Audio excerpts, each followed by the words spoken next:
attack and pray. Frederick from Fire Emblem Awakening says, yo.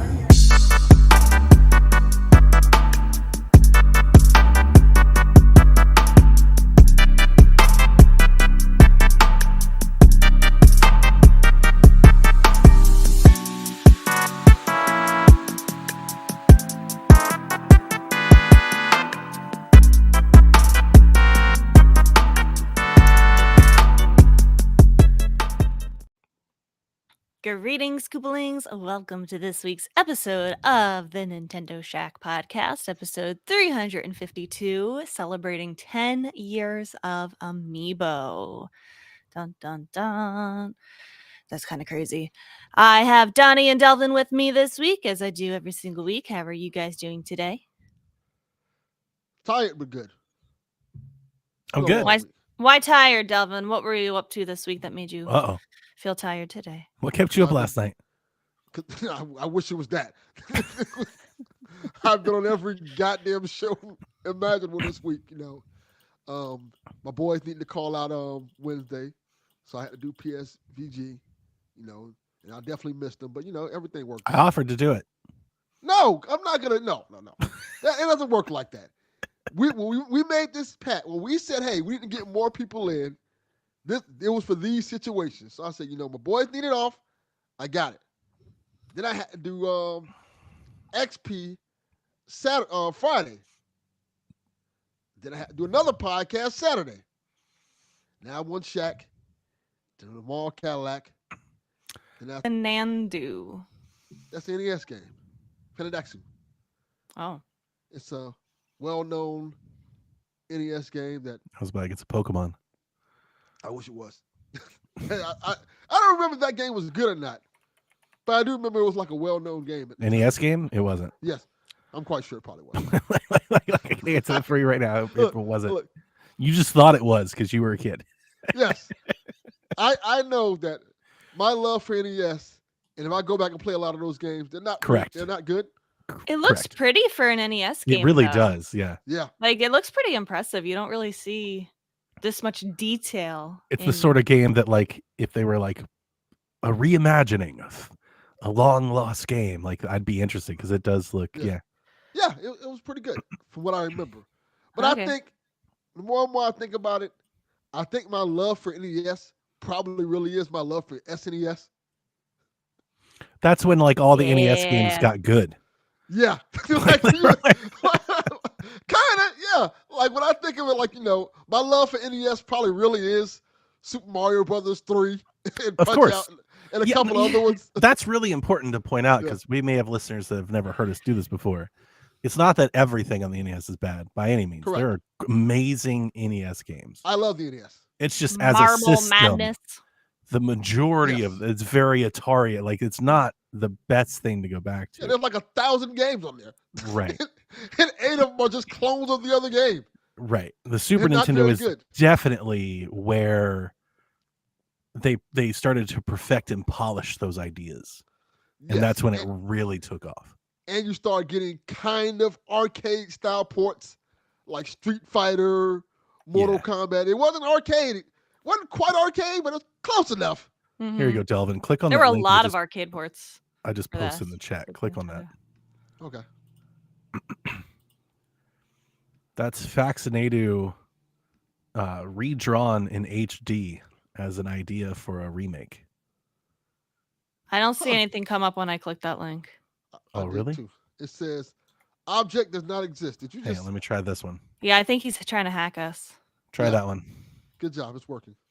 Whoa, that's beautiful. Yeah. Oh, that looks great. It's really cool. Yeah. So I'd be down to play. Apparently somebody knows they made fan art of it. True. Somebody out there. Oh, wait. What made you think of that? Were you playing it this week? No, because I think Donnie was saying that all the NES games are bad. And I said, so you're trying to come up with ones. Okay. But to I did say Super Mario Brothers 3 was the standout. Right, of course, yeah. The Mario 3 is amazing. That's like my favorite game of all time. Mm-hmm. And there's tons of NES things that I did love. Contra, Tecmo Bowl, Duck Hunt, Tecmo Bowl, Marble Madness. Uh-huh. That was indeed a game. That was there. It was there. It was there. It was in fact there. Donnie. Yes. I did buy that thing that you posted in on Discord, that Atari thing. Oh, the VCR thing, the VCS, whatever. Yes, because years ago. Or is that the one you've already had? No, I just bought it today when I saw the link. Years didn't ago. You already? Don't you have one? Didn't you buy an Atari something? Not that one. That one plays like modern console games. Gotcha. But see, years ago, that thing was kickstarted, and me and Chaffee was looking at that, and I think it was like $300 because they marketed it as like another like console. Right. Like this right. is our, I this remember. is our attempt to make a modern console. Right. And it has old Atari game as well. I'm like, oh, it was a terrible idea. Yeah, terrible idea. I'm like, $400 Atari. Have you played it? Like, so my question is for anybody out there that like me, that's maybe doesn't know any better. Why would you buy this over like the Atari 50 collection? They're so bad, Rebecca. Games. Like there's maybe one or two blips that and I would bloops play. For real. They all feel like knockoffs. It feels like knockoffs of your childhood favorites. They're just blocks of colors running into other blocks of colors. Like, yeah, that's what made it fun. It was just so simplistic, and I think the cool thing about this is he said that's what made it fun because it was really simplistic. Like, all right, you got to jump across the ledge. Like Pitfall, Jungle Hut. Oh goodness, Delvin! No. For its time, they were fun. Oh, and also this one has modern games on it. Oh, like so modern Atari games. So it's got the new ones. It has like the new ones. Gotcha. Yes, okay, so that would be that would be the reason. That would be so the reason for $80, it's well worth it. We still have folks going on the NES thing. We can talk about Tetris and Duck Hunt and Metroid. I'm with you, John 32. I love the NES. It took you like 30 minutes to start to play the game because you had to act like it was a car with its battery dead. Blowing the cartridge, put it in, press the button. Oh, no, that didn't get it. Take the cartridge back out, blow it again, hit it. Oh, it's not working yet. You have to keep doing that for like 30 minutes. No. And the funny thing is to own it. If anybody is like feeling defensive over me making fun of their NES, just one, take a number. Get behind Player One podcast. I've been doing this for a long time. But two, here's the funniest thing is that most people say these exact same things about like my favorite stuff. Like going back to the PS1 or the Xbox or the N64 era. They're like, oh, we can't go back to those early 3D days. But a lot of people think that's the generation that's like the worst to revisit. Mm-hmm. They're they like the Super Nintendo days when everything looked good and that pixel art is very timeless and has lasting power. That PS1 era. Boy, them were some fugly games. There were some games. They don't hold up well at all. What is this? This looks like a game you like see on a TV show, like a fake game. I just opened up. This is IGN's top 100 NES games. Oh, Zelda 1. The number 42 game is Clax. Clax. Okay, Delvin. I need you to understand that this is how deep this roster goes. Who wrote this list? That is a terrible number 41. I don't even like look. Well, there's not 40 games better than that. Vaccinated is 36. Guess what it beat out? Star Tropics. God, as a Nintendo podcaster, I'm so sick and tired of hearing about Star Tropics. The Legend of Star Tropics. Oh my goodness. I remember the commercials. Snake Rattle and Roll. Is that your shit? No. 28 Baseball Stars. Oh, Baseball Stars. Their number one is probably Super Mario 3, right? Number 2 is probably Zelda 1. I think it's Zelda 1, 3, the other one. Yeah. Baseball Stars was dope as shit. I will say that. Was it? Yes, it was basically like what you liked about NCAA football. You can like create your own rosters. You can make the whole rosters. It was very customizable for its era. It was really good. What's number 3? I gotta scroll down to that. It was a Blaster Masters at 21. Wait, I like Blaster Master. That's actually one of the good ones. For the 21 best game on the system, Blaster Master. If that's you're in. Not I don't know if company. I like this list. I would probably put that higher. Yeah, Mario 3, Zelda, Mario 3 1, Zelda 2, Mario Bros 3, Mega Man 2, Castlevania 3, Metroid, Punch Out. Okay. Dragon Warrior. Well, see, I feel like all of these games did it better on the Super Nintendo. Correct. Like there's a better you Yeah, that's the know, whole thing. That's why a it's the better Super Nintendo. Mario. There's a better Zelda. There's a It's better the Super Zelda. It's the Super There's a Mario. It's the better Punch Super Out. NES. Yes. I wish we could just get the Super Switch and just call it like we'll just do the same that was called They today. should. and just make it They should. better. Right. It's just the better That's Switch, what I the want. Super Switch. That's what I want. Bionic Commando and DuckTales. Your top 10 NES. Both- Okay, games. DuckTales. games. DuckTales is good. Hmm. Donnie, DuckTales is good. since you're looking at the list, did you see I like Bayou Excite Billy Bike. on there? Like half of these. Let's see here. Bayou Billy was an excellent NES game. I have heard that, but I didn't know if It's it was not on the sarcasm. list, but it's mentioned. That should have been on the list. My It's friend mentioned- was obsessed with Bayou Billy. Number 47, Vice Project Doom. One of the most overlooked and underappreciated third-party game designs ever to hit the NES. You had driving levels featuring overhead viewpoint straight up of Spy Hunter. You had sniper shooting levels like those you might remember from the Adventures of Bayou Billy. But it didn't. The game itself did not make the list. Yeah. Bayou Billy was dope. Really good game. It's just all it is you're this guy from the bayou trying to save your girlfriend. It kind of has these like fighting levels like Double Dragon, and then it has a mix of like these car driving levels. And at the end, I remember the end of the game, after you save her, it like actually talks. Like it says like cut, like you're watching a movie. I'm like, this is pretty cool. Wow. I was like amazed that an NES game was talking. They have Tecmo Super Bowl at 59.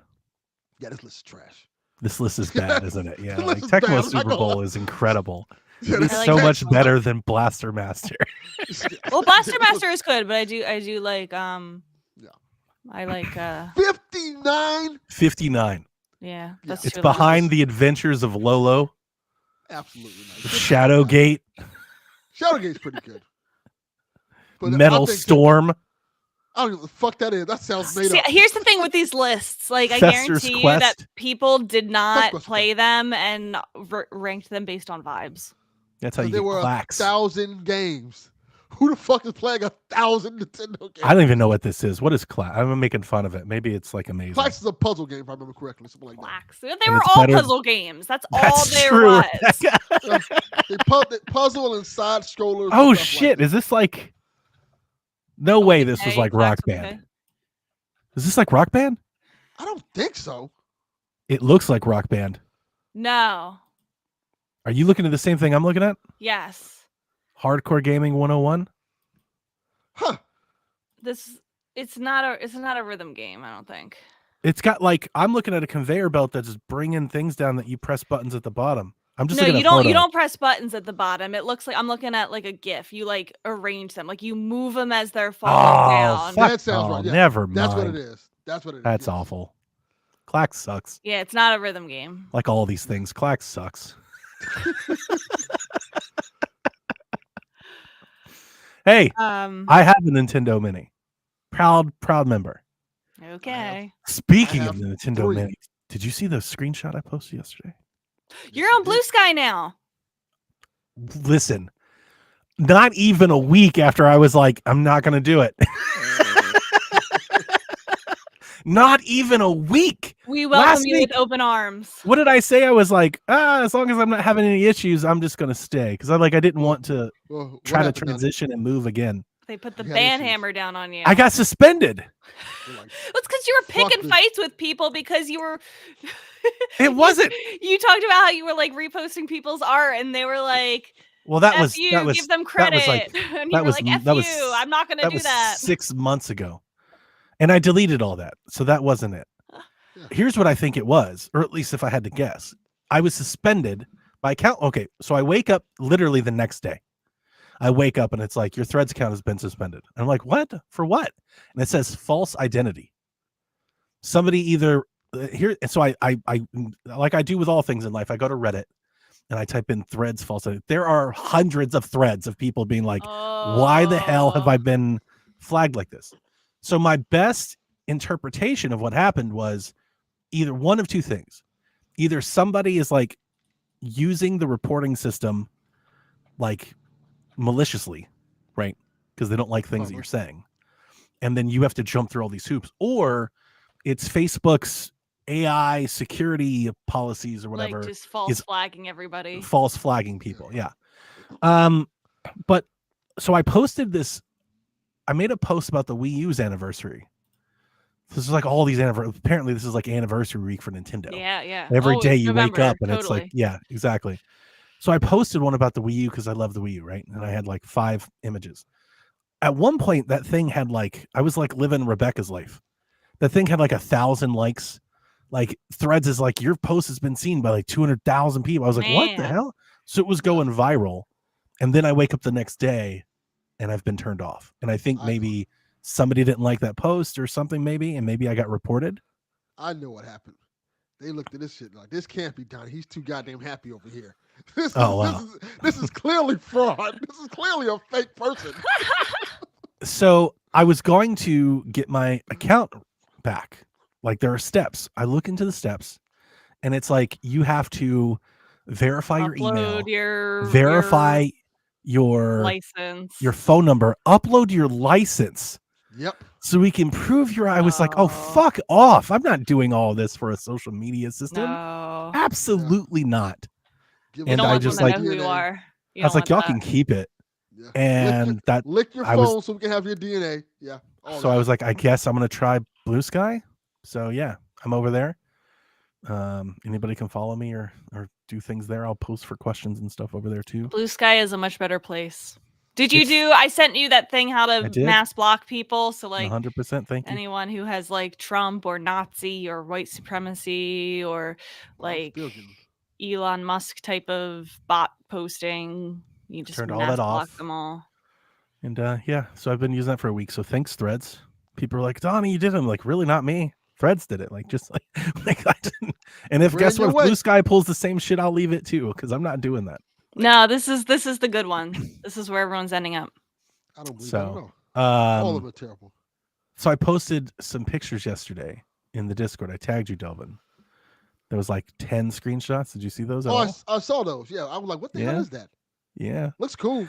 I bought this. I bought a hard drive off AliExpress for Black Friday. What? It's a 12 terabyte hard drive of ROMs. That is cool. Would you get it for like $6 on AliExpress? It was $90. And it has, me and Jack plugged it in yesterday. I've had it for like 3 days. We plugged it in and it has like every game ever. Oh my God. Like it's so illegal. I can play Animal Crossing New Horizons on it. Like it has every game ever. Like what? Every game ever. Like everything is there. All of it. It's all there. Oh my God. You think of the game. You play it on your computer? What do you play it on? Yeah. You plug it into the PC and it has like its own front end launcher. You launch it and you can scroll. There's just like an endless scroll of systems and collections. It's insane. And if anybody wants to see it, you can YouTube it. It's like all the YouTube people that do like portables and stuff. I found about it. What's it called? Just type in 12 terabyte game drive. External game. G.I. Joe arcade game. Play night. Bought it not because I plan on playing it a whole lot. I honestly bought it as like a backup of ROMs. I was like, this is a great easy way of just having a ROM collection, right? Like as the world, as Nintendo wages war on emulation, I was like, there's your game preservation. right. It's like I did it. I made one purchase and it's done. Like it's right there. What I'm saying is play US plug. 90, what? 80. Are you on AliExpress? Yeah. Just send me the link. Didn't find it. I'm not gonna buy it. I just want to see it. I bet. Do you want a video or do you want the? No, I just listing? want a listing. She want the link. No reason. I'm not gonna buy it, right? I'm not gonna buy it. Folks about to get reported. No, don't put it in chat. Oh my God. Well, it's too late. Wait, you said it was $90. It was. That's what you may send you my receipt. Whoa. That's what I You know what? Not Donnie might have fucked up. So talk about this thing now. Everybody's about like, the price is going up, baby. I know how that shit works. That's wild. I believe 100% that's what happened. They're like, all right. A lot of people are buying it. Let's get a couple people probably every time someone buys it, it probably goes up a little. Yeah. It's There's YouTubers, like I'm not the only one. There's people make whole YouTube videos about this thing. 3 stars. Jeez, this is like the sketchiest thing. You're probably getting some crazy virus on your computer. 68. That's fine. We can take a little virus. I'll take it for the I would 70,000 ROMs I would not got. plug that into my main computer. Just a little computer syphilis. It's okay. It'll clear up in a couple of days. That's like 360 games, PS3 game. Like it's insane. Having fun. I'm glad you're having fun. Having fun with it. I my dumbass. This is every time I do this on any portable, any handheld, every PC. I do all this stuff. I configure all these emulators. I got all these ROMs. I put Wind Waker and Mario on it, and I never play them. You know what I play? Game Breaker 99. NCAA right. Football 06. Like I play the dumbest shit on these emulation devices. I'm like, you know what I want to play? Right. Madden 6. Madden 6 was the shit though. Yeah, that's what you do. Play some Dreamcast shit. NBA 2K3. You know, I don't actually play any of these games that you intend to play. Preserve. Yeah. Right, yeah. It's like I just want the comfort that they're there. Yeah. While I just fuck around with this other shit. While he plays the games that you can go get in the 99-cent bin. Right. Spy Hunter. Clacks. It's time to get Clacks going. Oh, the whole reason why this even came up.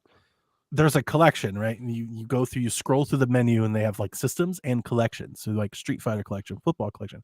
There's a collection called the NES Mini. And it has the dolls up, and it's just the Mini. God. It's the system, but in the hard drive. That's hilarious. And you play with your Xbox controller, play with your DualShock. It's good stuff. There you go. Nice. That's perfect.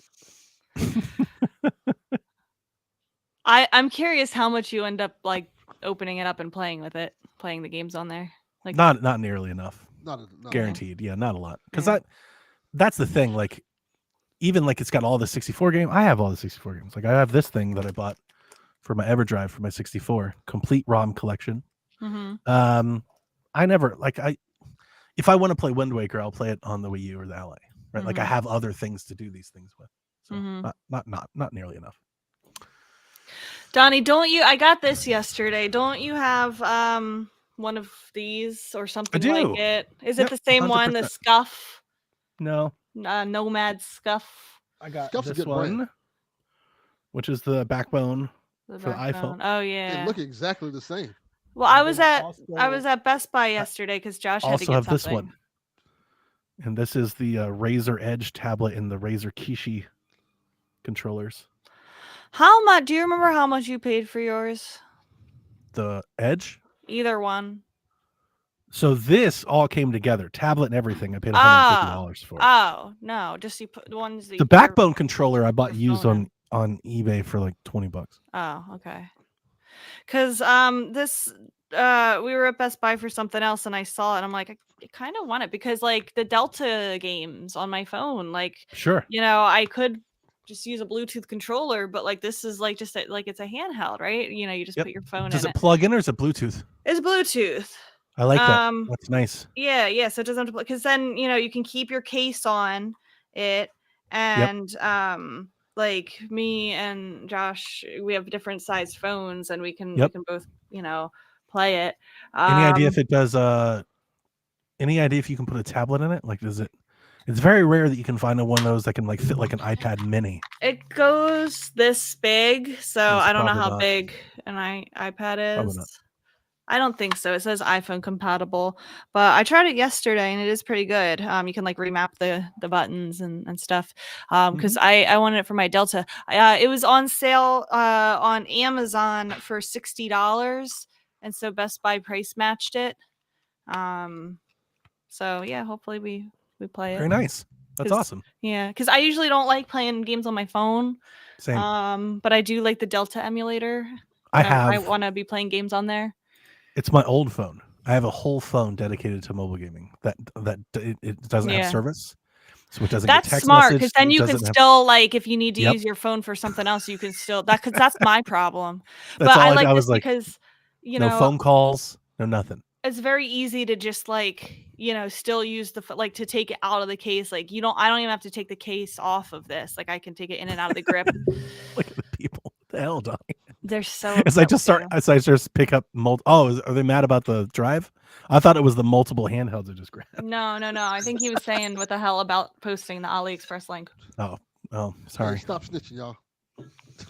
I'm trying to spread the good word. I'm trying to help you people. Yeah. Wait, Yarna just ordered this yesterday? Is that what he's saying?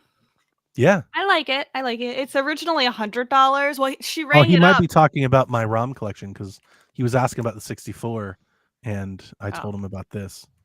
He might have got Yarna, both. what did you order yesterday? Yarn, join the show. The N64 card. Yeah. No, because I saw $60 online. I'm like, oh, like, yeah, that's a good price. I'll go get it. And then I went up to the register and she's like, it's $100. And I'm like, no.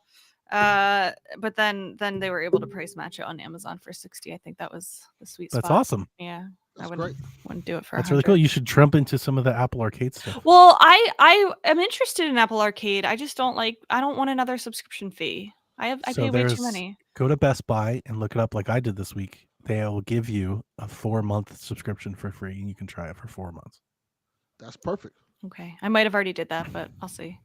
Do it again. It says for new and returning. Like Oh. I did it, and I just did it again. Okay. So one of the games I'm going to talk about this week is Balatro because I've played it. Oh, yeah. Tell us about it. Because I wanted to do Hello Kitty Island Adventure, but then I didn't want to get addicted to it and then have to keep paying for it. And it's eventually going to come to the Switch, so now I'm just waiting. There you go. So tell us about Balatro. So I wanted to play. We talked about last week. We were talking about all the Game of Europe stuff, and I was like, I gotta play this Balatro and check out what it's about. And D Life was like, you play it on Apple Arcade, and I went up and found the Best Buy subscription, and I had 4 free months to Apple Arcade, and I put it on my phone, and I played it for about 2 hours, and then I turned it off and uninstalled it. It's fine. No. It's like I get it.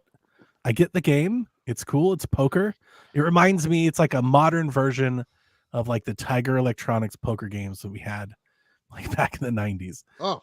Like I get it. It's cool. It's got like all this different rogue elements and stuff into it. I'm not trying to lessen it or anything, but I will just openly admit, again, everybody's entitled to their own opinions. Please don't hate me. I think it's crazy that people are like, this is the game of the year.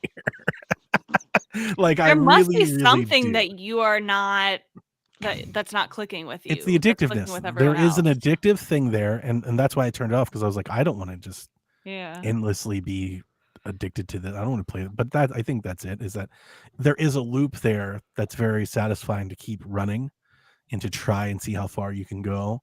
And as you like build your deck out and insert all these different cards and power-ups on your way, it's just, I'm not all that interested in playing like to be honest with you, a mobile card game. You know, it's like it'd be like if somebody was like on your PC, they're like, I made a roguelike for Windows Solitaire. And you're like fucking can't wait to play it. You know, it's like no, I actually can. I can wait. Yeah. So I played it. I got my taste of it. I let it. See, Yarden says, let it consume you. So I definitely felt that. There were the times where I was like, oh, I see what this is. And then to me, that's like, turn this off. like I don't want to go down this rabbit hole. But yeah, it's a good game. It's a good game. I think it's crazy that it is not crazy, because like they do this every year, like with quote unquote the Game Awards, where they're always like a pick, like an indie or a mobile pick, just to like have them included. Everybody gets behind. Yeah, but you can't deny that this hasn't taken people by, like, it hasn't taken over by storm. Like a lot of people are like still super duper into this. Sure. Yeah. So well, then there's argument of is it a popularity contest or, you know, a critical reception? Right? Like, is it the best thing about it? It's just a lot of people like it. Well, then, like, why doesn't Fortnite win all the time? Because it didn't come out this year. It didn't win the year it came out either, though. Like we talked about. Well, I don't think it was as big as it is now. Right. Back then, yeah. The first year it wasn't. Anyway, so I played it. I liked it. It was okay, but not my cup of tea.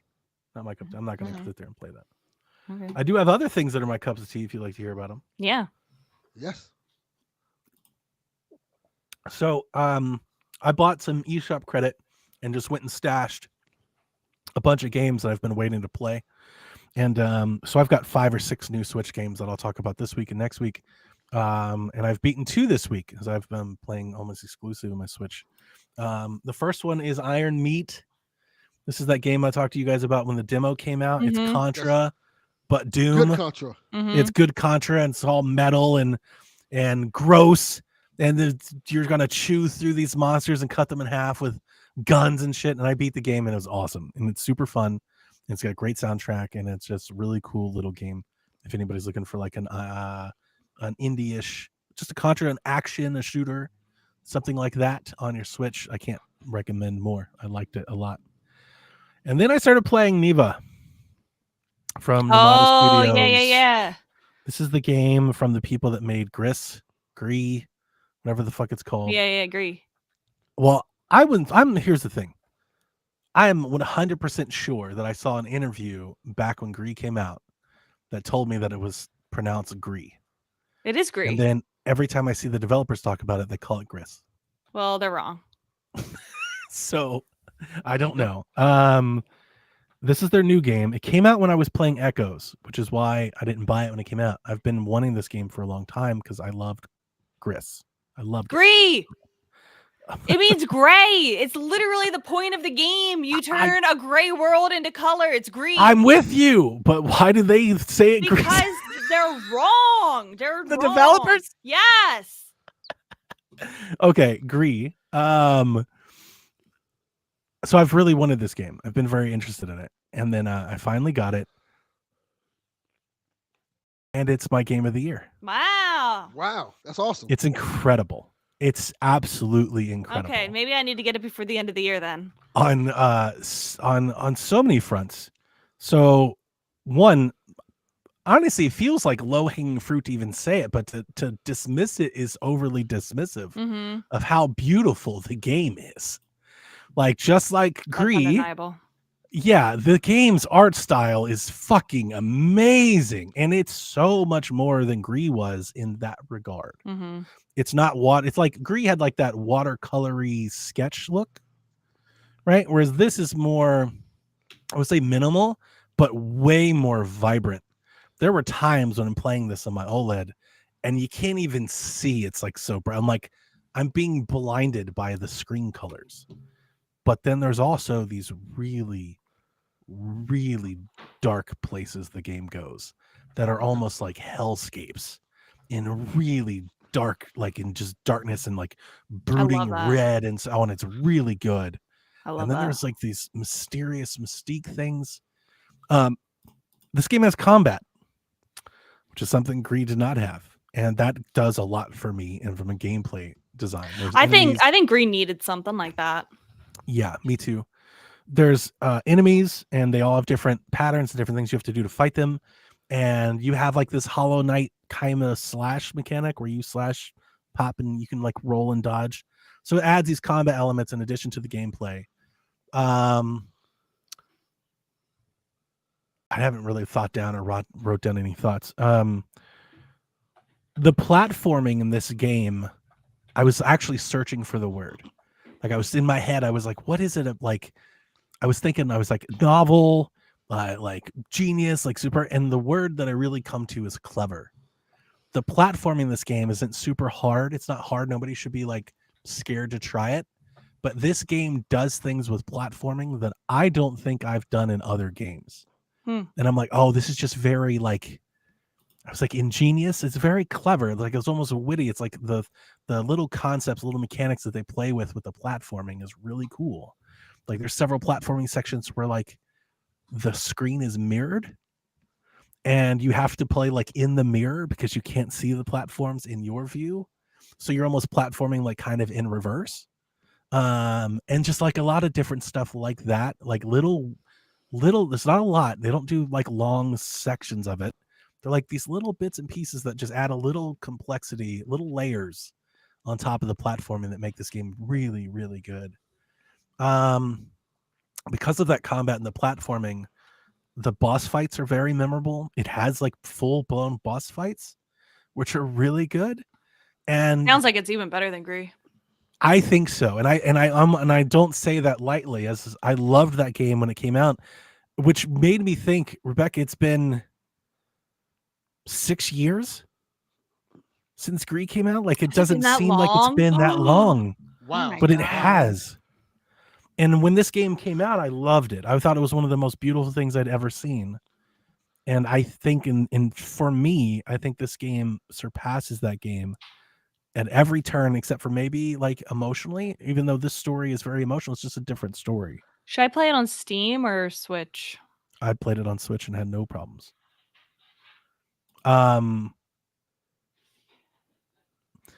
The story of the game and the characters of the game are the heart of it, the charm.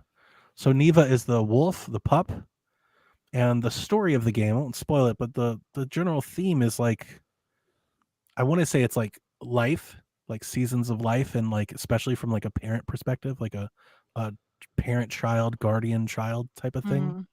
And Neva, as you progress and grow, Neva's abilities grow, and you have new combat abilities, new platform ability, new things that Neva can do for you. And you got to walk through that.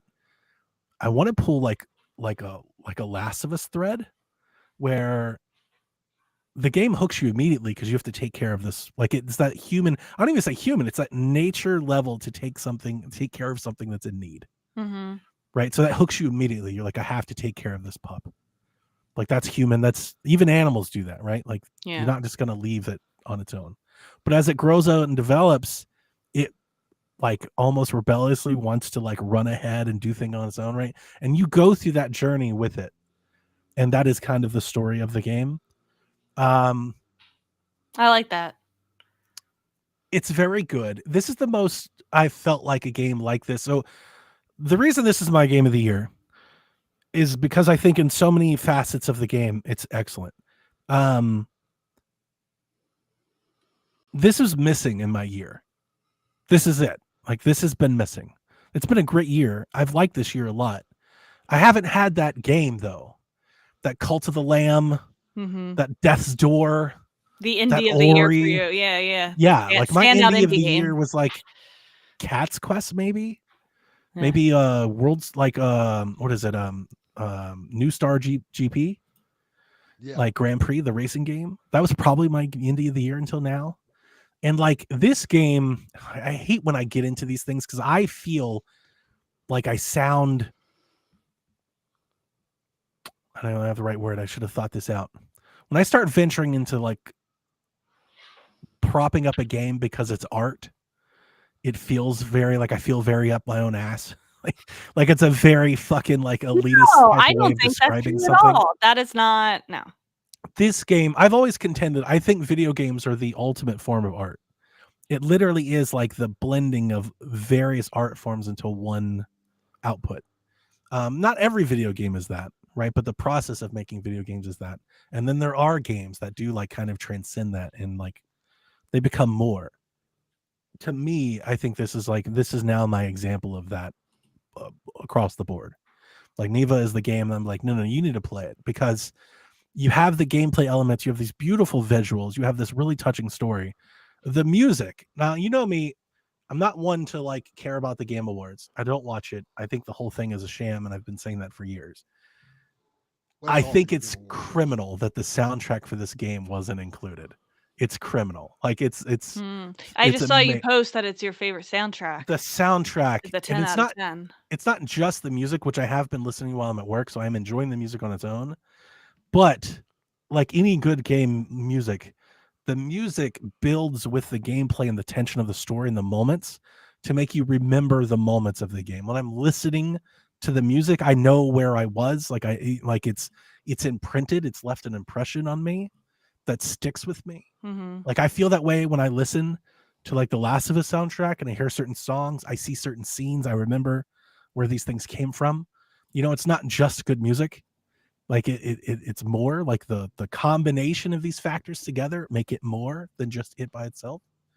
And this is the most like Ori feeling I felt about a game since Ori, I think. Ori, yeah. Wow, Like that's that's high really praise. the vibes, that's the feeling that I'm getting. And I loved it. I couldn't stop playing it the moment I started it. I played it over 2 days. And it's just really, really good. Like it has like the animation is almost like Ghibli like. It's very different than Gree. It's very beautiful. And like I said, the platforming felt very inventive and clever. The combat adds a lot more gameplay. Like Gree was great, and I loved it. And I'm not trying to just to lessen it in any way, but Gree was a very like a passive experience as a game. Mhm. Like you're just kind of progressing the screen along. It was more of like you were just experiencing the story and the journey. Yeah, it's like a very narrative adventure. passive gameplay. Yeah. This is a game. Like, and there is a mode where you can turn off if you die, but even if you die, you just start right back where. So like I didn't, and playing it that way, like this is a game. Like I felt tension on the sticks at times. Again, not that I would say it's hard, but like you will be challenged at times. There were a couple moments where like I didn't quite know what to do, and I had to like kind of like figure it out. Like the game didn't really tell me how to proceed a whole lot better. I do have one major gripe about the game, and that's that you can't turn off film grain. And I thought the film grain was obtrusive at times, especially in the dart sections. It looked like I my like screen that. was I like it. flickering at a time. I It like almost that looks kind like of stuff. I was like, is it intentional? Like almost like a filter was on the screen. I was like, is this by design? But yeah, the story is very emotional. Rebecca will probably cry. But also like very uplifting and endearing, like let's say very human, like a very normal thing that like you'll get into. And I think the people that liked games, like if you liked The Last of Us, if you liked The Walking Dead, and you hear about those stories, and a lot of times people will they'll talk about those games and they'll say like, as a parent, like if you're one of those folks and you like that experience and you do have children, then I think Nevo's a great game choice. I think you'll like it too for those same reasons. There's a lot of very similar threads being woven through those sort of experiences with this game. And yeah, I don't know what else I can say about it.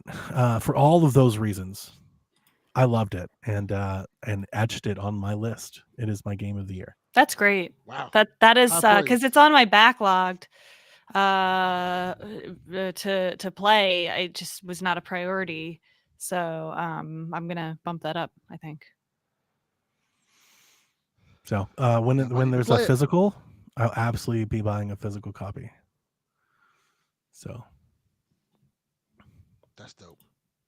Need to try this. I'll get How it long on is the Switch game? too.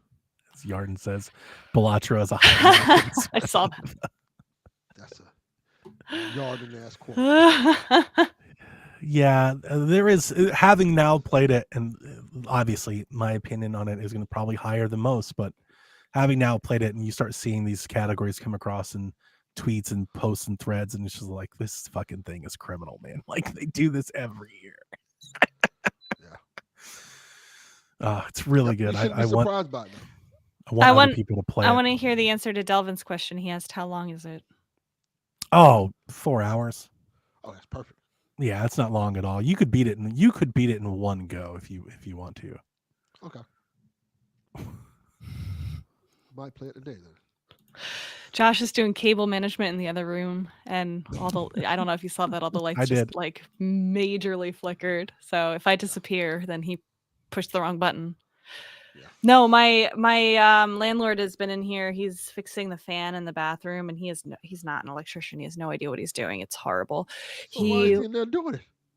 Because he's cheap. a do-it-yourself attitude. You cheap ass. Get somebody. Oh my God. It's actually my landlord's father. It's not my landlord. It's his father. My landlord's always just like, spend the money, do it right, hire someone, and the dad's like, no, this is gonna be easy. And then he's in there for 2 hours, and he's like, I can't do this.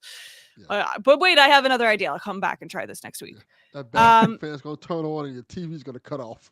Well, here's what happened, Delvin. He was in the breaker box, like turning off and then he couldn't get the bathroom light back on, and so he's like going like this with it.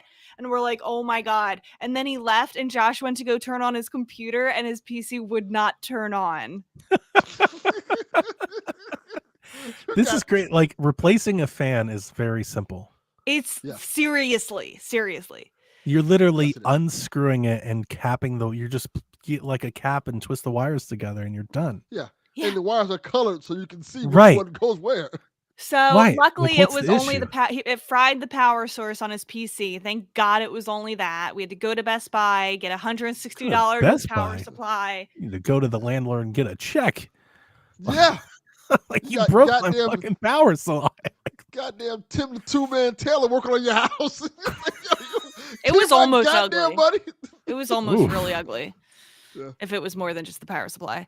But now he's doing cable management, so Power supply for like $60. Give my goddamn money, landlord. yeah. Well, Wow. so that's it. Anyone else playing anything? No. That's no. Do I even like video games? I'm not even sure. I do, but apparently I like podcasting more. Talking about the Oh, video- that's like, for talking- sure. That was never Talking up about for the video game. that was Talking never about up for games. debate, Delvin. That's Yeah. always been the case. Yeah. We've known that about you Talking for about years. games. Yeah. Talking about games, collecting games, and playing games are 3 different hobbies. Correct. 100%. Buying games is a Oh. completely different hobby. Also, game controllers. Because those are dope. Collecting Mhm. controllers, but never using them. Yeah. I bought so Just many don't- games this week. I Yeah, bought I like bought- 12 games this week. I bought like 8. I started playing one called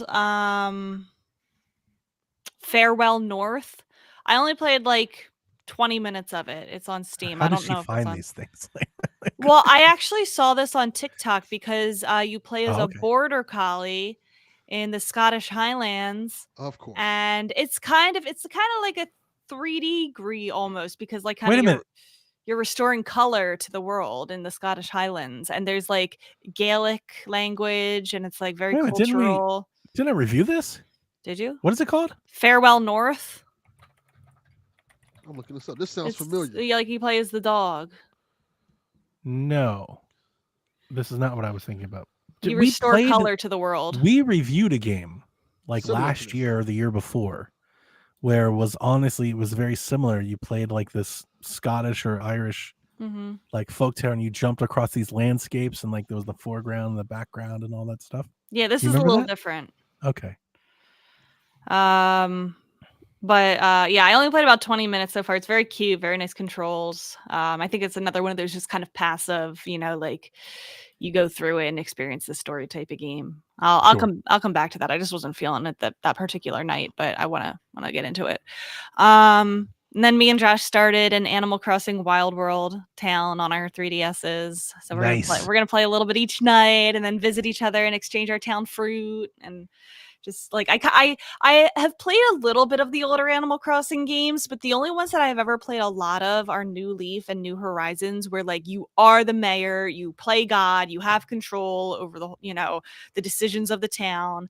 The older games are a lot more passive, where like you just are a villager and like you Right. just live there, and it's day to day, and like you don't have a lot of say, and it's just a lot more like passive and peaceful, and you just you go with the flow. Live your life. Yeah, so like Cozy. 20 minutes a day, a night, we're gonna do that, and I'm gonna Nice. be okay with that, because I feel like I want to, in Animal Crossing, I want to have control. I want to kick out the villagers I hate. I want to hold on to the villagers I love. I want to be in charge of where this house goes, but that's not the way it is, and I think this will be good for me. Animal Crossing's Okay. teaching Rebecca to coexist with those neighbors that she doesn't like Yeah. so much. Yeah. Yeah. So that's it for me. Delvin, I haven't played anything. I've been recording podcasts all week. still doing Outlaws. That's it. Yeah. Still enjoying Outlaws. Outlaws is dope. Especially since they done got rid of that damn restriction The on stealth. you, like the stealth. Just shoot. Even better. They done got rid of all the problems I've had with it. They seem like they fixed. Like you can carry your gun now. Like you I can love pick they a gun just off the changed ground. the entire like vision of the game. Yeah, they're They're like, fuck well, this. a lot of players don't like this. They're like, take it out. Take it out. I'm glad. Stand on. Do it. Hey, you don't like it? Well, you don't have to worry about it anymore. Wow. What stealth missions? What stealth? Yeah. Like it's a stealth game. It was a stealth game. It was a stealth game. It Not was. anymore. Yeah, I'm having fun Pretty with it. funny. I'm playing it now. Like this is still great. You can pick up weapons now. You can carry them with you. Like, oh yeah, this is good. I like it. It's fun. Cool. All right, ready to move on? Yes. All right, so housekeeping. This is one of our last 2 shows of the year. Next week's show on the 30th, with the last Nintendo Shack proper recorded for 2024. So we take off December for our December break. We will have our 2024 recap show. It will come out on Monday, December 9th. So thank you for tuning in live this week. Thanks for coming. We got one more of these, and then that's a wrap. All right. In Nintendo news, Life is Strange Double Exposure dropped this week. Kind of like a shadow drop, right? They're like, and it's out tomorrow. Yeah, I didn't know that. Yeah, for Switch. And it's only available digitally right now. Physical copies come out in January 28th. I'm curious how it will how it runs on the Switch. I am too. I haven't seen any buzz about it. I didn't look at it. I like Double Exposure. All the haters out there, I really enjoyed it. Just Shake it off.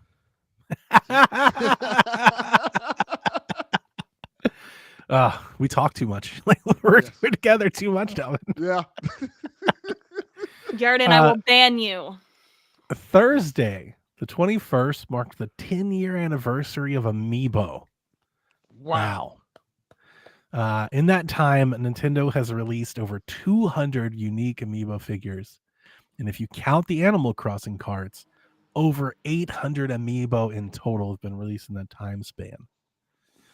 So Gags writes, is Amiibo officially dead? I'm shocked that they didn't do an Echoes of Wisdom Amiibo. Yeah, that is. Yeah. Because there is still Amiibo functionality in the game. Mm-hmm.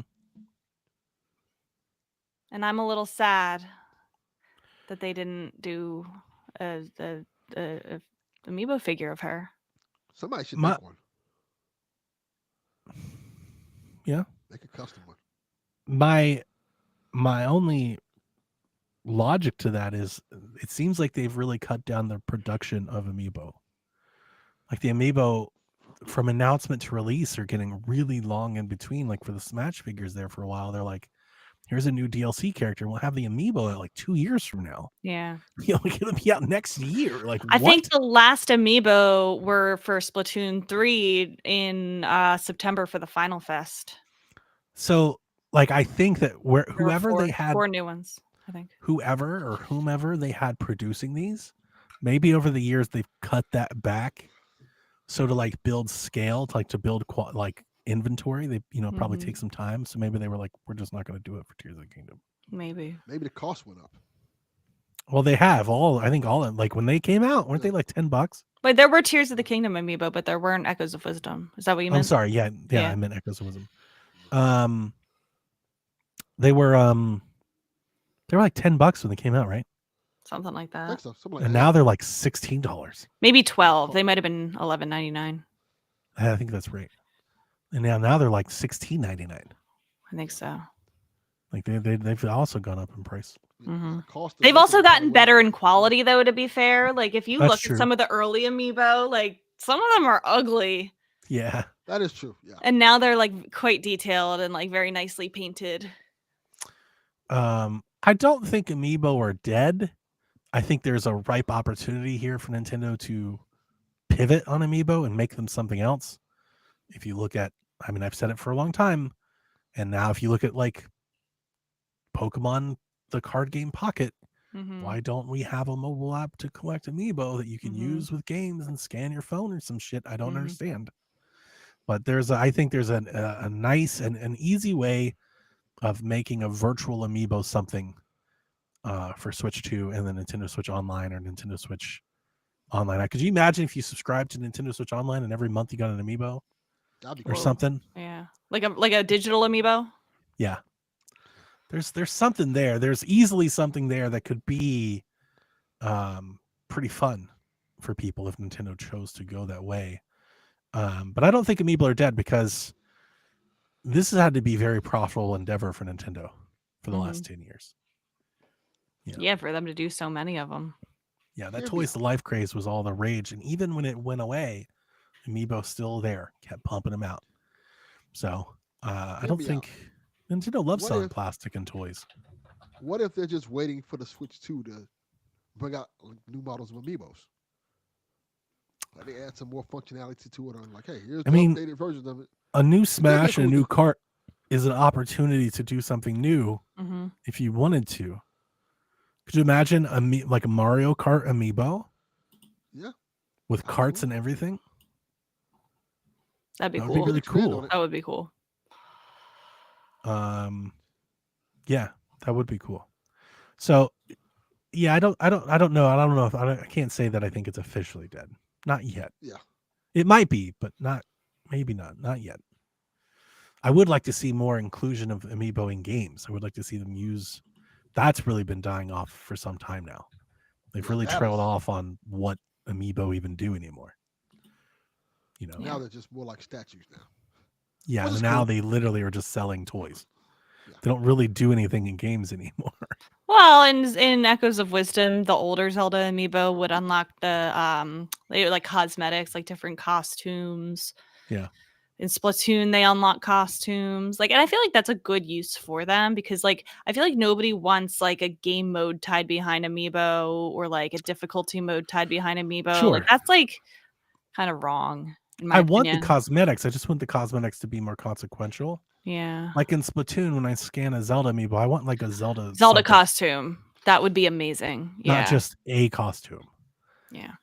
Yeah. Yeah. There's Agreed.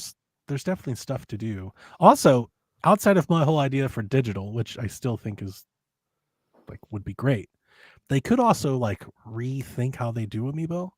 Like I have amiibo cards and I have amiibo chips I've talked about for years. Like they could maybe come out with a better way of selling amiibo that's like cheaper or maybe not the toys or something. Mm-hmm. I don't know if they would, but they could.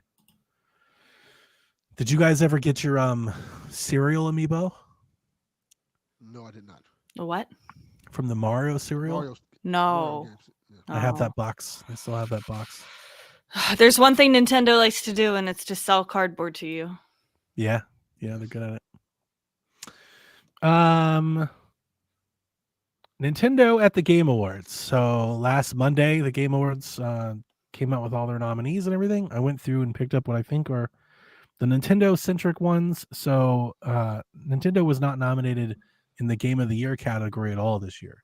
So as we talked about last week, Echoes did not make the cut. And neither did anything else if you thought it was going to be there. Echoes of Wisdom was nominated in Best Action Game and Family Game categories. Princess Peach, Mario Party, and Echoes were nominated for Best Family Game. Super Mario Party Jamboree was also nominated for Best Multiplayer Game in the category that features Warhammer, Helldivers, Call of Duty, and Tekken. Wow. So, the multiplayer game of the year right. candidates are Warhammer, Helldivers, Call of Duty, Tekken, and Super Mario Party. Yep. Jesus Christ. And then Metroid Prime 4 was nominated for Most Anticipated Game. It's So- not going to There's a win because chance. GTA is on gonna most say that. anticipated. Yeah, correct. GTA is there. There's a chance that Nintendo only wins one category. Best family game. There's a chance they don't win that one. Yeah, that's also a good point. Astro's in that category. Yeah. Yeah, I think Nintendo's going home with very little this year. And that's like, it's not because they had a bad year. It's because this was a really good year. Hmm. Well, that's interesting. I've seen a lot of people talk about how bad of a year it's been since. Well, the they nominees are came out. wrong. They're wrong. I agree with you. But it's funny. It's just funny to the contrast because I think since these awards came out, I've seen several YouTubers talking about how terrible of a year it was. Well, It's because of the whole they added a DLC. Right, it's like DLC can win a game of the year now, so everybody thinks Shadow of the Because Erd Tree is going to Elden win. Yeah, so they're thinking like that. That's why the year sucks because the DLC is going to win game of the year. Oh, I feel like I have less of a problem with that than most people. Like, people are really pissed off about that, but I don't know what that DLC is like, but I think that there are DLCs and expansions that are the content of a full game where it has like its own campaign and its own if it's substantial enough, I don't have a problem with that. Yarden one wants to thing know about- who's going to win. I don't know. I want Astrobot to win. Asher's the only one that I've played, so that's an easy one for me. I think Final Fantasy might win. I think Metaphor's going to win. Elden Ring. You're going with the... People would be mad. Well, there's a whole reason. It's like, why change the rules if it's not going to win? There's like a theory there. Yeah. Because you could have just not included it. You could have included Yeah. like literally a half dozen other games. my thing is this. You can't get too riled up about not even Game Awards, just award shows in general. Sure. They're all just marketing scams to just get I think you what out it comes there. back from is Yeah. Jeff's struggle or his push to make it seem like the only Game Awards. Yeah. Right. The fact that he calls it the Game Award, not like Mhm. Keeley's or a sponsor. Like everybody has their Game Awards, but it's Yeah. IGN's Game of the Year, GameStop's. Like his thing, he's really putting a flag in is like, this is the one ring to rule them all. And I Yeah. think that's the issue that people, I think Yeah. that's why people get riled up about it. Yeah, I'd be like, I don't care. Like what Yeah, you it should be Jeff Keighley's The Game Awards. I get why he does it because it's marketing. He wants it to Yeah. be the He one. wants it to be. He wants Why to be the wouldn't you? Oscars. So when people say the Game Awards, that's what you think about it. He wants it to be the only thing that matters. Yes. Right. Which is You know, fine. like if IGN says Echoes of Wisdom is Game of the Year, he's like, yeah, but it doesn't matter because it's not Game of the Year. It's not Mhm. Game of the Year. Yeah. Correct. I don't feed into that stuff. I just like what I like, and if you don't like it, who cares? Mhm. I hold more. I like developers getting praise for the work they do, but I also know that it's a marketing and it's also a business, and I know that sometimes business get in the way with marketing. Simple as that. Hey, you That's want why you see you want the real Game Awards? We celebrate. Go to the Game Developers Conference. Like they're the GDC. That's where they actually handle the Game Awards. That's why you see Kojima out there almost every year in the Game Awards. I'm with you, Delvin, but we've done Yeah. this for years, and my whole thing is pointing out the chinks in the armor of the process of the things, the inclusions of the candidates. You can just tell, like you said it, the marketing thing. Every year you can tell that like there are consolation prizes handed out. There are representation for certain reasons, like, so it's like, that's the only thing. It's kind of a sham. Now it could be entertaining. They also announce games, so like, That's why people watch it. 'Cause of games course, usually of announced. course, You nobody, give a fuck about these awards. nobody really cares about the trophies. They want to see the announcements. Like, what are you going to 100%. show us that we can buy next year 100%. or now? So, let's see here. Oh, there's a Switch 2 rumor that's worth talking about. There's one every day, but I thought this one was actually worth mentioning. So we talked about in the past that there are these folks on Fama boards that are tracking like component orders to and from these different manufacturers that build things for Nintendo. That's how we learned about like N64 controllers and joysticks, how we learned about the Switch and the battery and the screen and all that. So they're saying that based on recent shipments, that it looks like Nintendo is readying production for Switch 2 at a rate that is 2 or 3 times that was ordered when the Switch was being built, Or the PS4. or the PS4. So there were numbers, I didn't write them down, but I want to say the numbers were like, I think it was like 4 or 5 million for the Switch at launch, and now like you could be like twice that, 10, 12, more than that or something like that. Wow. So it's like a lot. They're looking. They to want to make build a sure they lot. get it into the hands of everybody. Yeah, they're trying to meet demand day one. So that's good news. Yeah. So we'll see how that rumor turns out. If we all can't get one, then that'll be like we'll know that Let's rumor hope was shit. They were lying. Best Black Friday deals. Batman Trilogy is $19 at Best Buy. I definitely copped that deal. I have Batman now on Switch, and I played a little bit of Arkham City, and it runs great on Switch.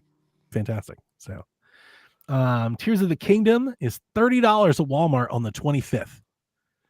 That's a really So good that's- price. That's a good deal. Like, Yeah, if shout you that haven't one out. looked it That's a up good yet. deal.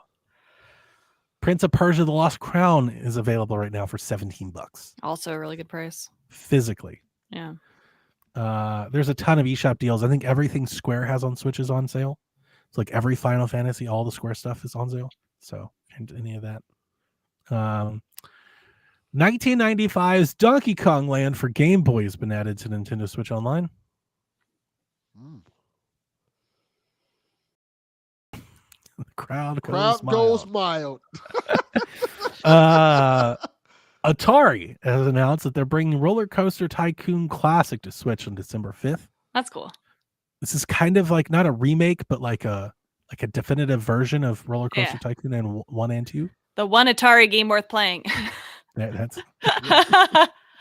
How dare you slander Dig Dug like that? I forgot to mention last week, but last week I think we were on talking a conversation or something, and I didn't even mention that the GTA trilogy have just received a gigantic patch, a huge patch that fixes the games. Like, I've been playing them. They play great now. They look great. So a big part of this patch was they brought over the classic lighting system from the originals to those remakes to make them look more like they're supposed to. Mm-hmm. This was something that the mobile games had from launch. Really? So there was a period, Rebecca, where I was talking about this last year, where I was like, the definitive edition of the Grand Theft Auto trilogy is on mobile. Like it's better. Like the Netflix version of this game That's is bad. better than the PS5 version of the game. That is bad. The performance, though, is also fixed now. It's totally playable on Switch. It's not skipping and chunking and stuff like it used to. I was driving around the other day for like an hour. Like, it's fine. It's at 30 frames. It's smooth. You can totally play it now. It's also on sale. I think it's half off right now. You have $30. That's $10 a game. So I'd pick it up if any of the performance or the patches or anything scared you off. And I should mention, Rockstar fixed it. So this game was ported out to a development studio called Grove Street Games. After its failed launch, Rockstar took the game back. They fixed it. So this new patch that came out removes any reference of the original developers in the game. They've nuked Grove Street. They're like, no. Wow. We've worked on this for 3 years to fix it, and now it's our game again. Yes. So, okay. Yeah, we don't really see things like that. And they took their logo off the credits and everything. Wow. Yeah. So, Pokemon Scarlet and Violet have become the best-selling Pokemon games ever in Japan, breaking the record set by Red and Green in 1996. That's very impressive. That's wild. I also hate that it's Scarlet and Violet. I love all the games. Yeah. But that's the one that did it. For me, I feel like it's time for me to admit that it's not going to change. And I am starting to become content with enjoying my like old school ROM hacks, like the ROM hacks of like the old games where people do a really nice job of making them the way that I want them to be. My illegal drive has an entire collection dedicated to Pokemon ROM hacks. There's like 60 of them. I used to not care about ROM hacks, and I still really don't, but there's some Pokemon ones that I'm embracing. Nice. You got to get into these wrestling games with me, Rebecca. There you go. About like 6 homebrew wrestling games, brand new wrestling games. I'll make sure to not do that. Damn. Tried. Wow. Pokemon, the card game Pocket, has made $120 million since launch. Who is spending money on this? I have not spent a single penny. I play it every single day, and I do not feel compelled to spend a penny. They give you so much content. A lot of people do. I have opened up I've opened up more than 1,000 cards so far. I have more than 1,000. I feel like there is an abundant amount of free content. Why are you spending money on this? They give you a 2-week trial of premium because they don't want to wait. Yeah, you can't fall from 2-week trials. You can't, because then like I fall for it all the time. Well, I got all of the exclusive content from the trial, and then I unsubscribed. No, just do it immediately. That's the thing. They don't unsubscribe. They don't. Just immediately do it. I have been subscribed to Game Pass for 5 years now. He's never used it.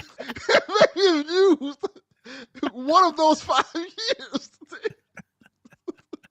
That's true. They're like, hey, Dale, you play this on Game Pass? Like, it's on Game Pass? Like, yes, he bought the game. Like, yeah. Yeah. You didn't have to buy this, Delvin. Like, he's done. We've done. This is legit. We've literally done this on PSVG like 5 times. Several times. It's happened over and over again. He's bought games. Nintendo has money, and they have money, and it's not Nintendo that's getting it. It's the Pokemon Company. It's not that they have money; they want your money. That's the Yeah, difference. they want more money. Yeah, I have money, but I want more money. So that works. It's economy. Big business, baby. 120 million. I think honestly, as I said this before, I think we are really lessening the idea of how many people have been conditioned to spend money on Pokemon stuff on mobile. Think of the millions of Pokemon Go players that bought Pokeballs and shit and incense and all that. And now there's a new thing for them to play and a new thing for them to buy. So, I was having Garrett a always conversation with my says, son the other day. Garrett comes in the chat and he's like, the whales. It's like, dude, it's not the whales. It's not just the whales. Like $120 million, and it's not the whales. It's the people. I was having a similar conversation with my son yesterday about this. I was like, because he was here talking about the new Fortnite season and stuff like that. I said, do you know, I looked it up. I Googled. I said, do you know how much it would cost if you were to own every character that Fortnite came out with? Oh, goodness. You'd have to be a millionaire. And I looked it up, and it ranges from like $20,000 to $50,000. I'm like, can you imagine spending that on? And you're like, oh my God. Yeah. A lot of people have done that. Spent that over the years, just getting every character. Even casually, like I have spent more than $70 for Fortnite for Jack. Yeah. Over the years, he asked for a battle pass, a card here, a card there. We've probably bought him 10, Mm-hmm. Yeah. Fortnite codes or whatever, battle passes, whatever, $20 a pop. We spent several $100s on this game, and that's why they do it. Fine, that's fine. And I've spent, I've I don't spent think money. It's fine. That shit ain't fine. I've spent microtransactions and bought skins and stuff, but for something like Pokemon Pocket, where they give you that content for free, like there's nothing that you can't get without spending. Like, you know what I mean? Like all of it you can get anyway. Like those skins you can't get for free just by playing enough. Yes. People don't want to wait. That's it. Yeah. Well, they want it now. So anyway, good for them. Learn impulse control. Get that money. Lollipop Chainsaw's performance patch is out. As I mentioned last week, they said it was coming. I did download it. I took it for a spin. I would say this patch puts the game like literally just a hair over playability. Like it's playable. I wouldn't recommend it, but you could play it there if you wanted to. Amazing. But if you're getting Lollipop Chainsaw on Switch, I hope it's for Switch 2. It's still not great. Play it somewhere else if at all possible. That is not high praise. But it is playable. Like you can play it. Likewise, Yakuza Kiwami has just gotten a patch.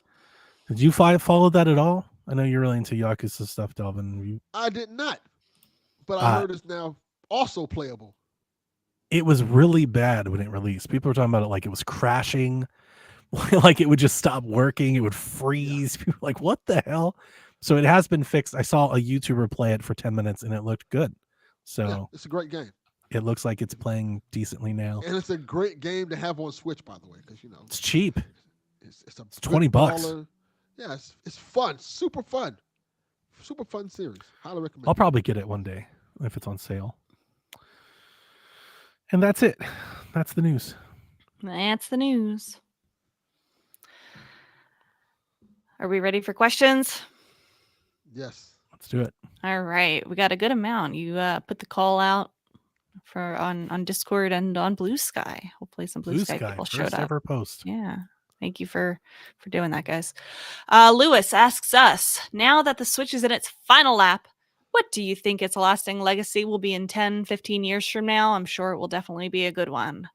I think it'll be one of Nintendo's best consoles of all time. It'll go down in, I think, for multiple reasons. First and foremost, I was thinking about this earlier when we were talking about the amount of Switches that they're building for Switch 2. Remember the different place that Nintendo is in as they're launching these different systems. Remember where Nintendo was when the Switch launched. Right? We had actual developers going on IGN talking about how they need to leave making video games. Mm-hmm. Like fuck Oddworld and that bullshit post. But like people are like, why are we even doing this anymore? Nintendo, please stop. And then it's gone on to quite literally, I think will be maybe by January, February, the most sold video game console of all time. Yes. Yeah. And I agree. then you add on to that, not just in units sold, which is a number that gamers care about for some reason, but think of the revenue that Switch has generated compared to the systems of the past. Right? When you're comparing against the PS2 or the DS, the revenue that the amount of games that they've sold, the services that they've sold, the third-party games that they sell, the Switch has been such a moneymaker, a kingpin for Nintendo in a way that none of those other systems ever were. Yes. And this will go down as like this set Nintendo off on a completely different path. I think if the Switch 2 did flop, I think we are thinking differently about Nintendo. And well, think about what we were talking about in the very beginning of the podcast with like the NES and the Super Nintendo. It's like some of the best Mario games. You know, one of the best Mario games was on the Super Nintendo. One of the best Zelda games was on the Super Nintendo. And I feel like that's also true for the Switch. We have amazing Zelda, Yeah. Mario, Splatoon thrived, Animal Crossing thrived. Like all these first party games, like some of the best in the series are on the Switch. I seriously think if the Switch had flopped hard like the Wii U, I think we're looking at Nintendo as probably looking into like mobile spaces. Mm-hmm. Yeah. You know, and instead of that, now they have their own thing, and like they seem set up for a long time to like really sit here in this space Yeah. and do what they want to do. Mm-hmm. Yeah, they're in a good Hyperbolically spot. speaking, They're in a very I good think spot. critics will look at the Nintendo Switch as the console that saved Nintendo. Yeah.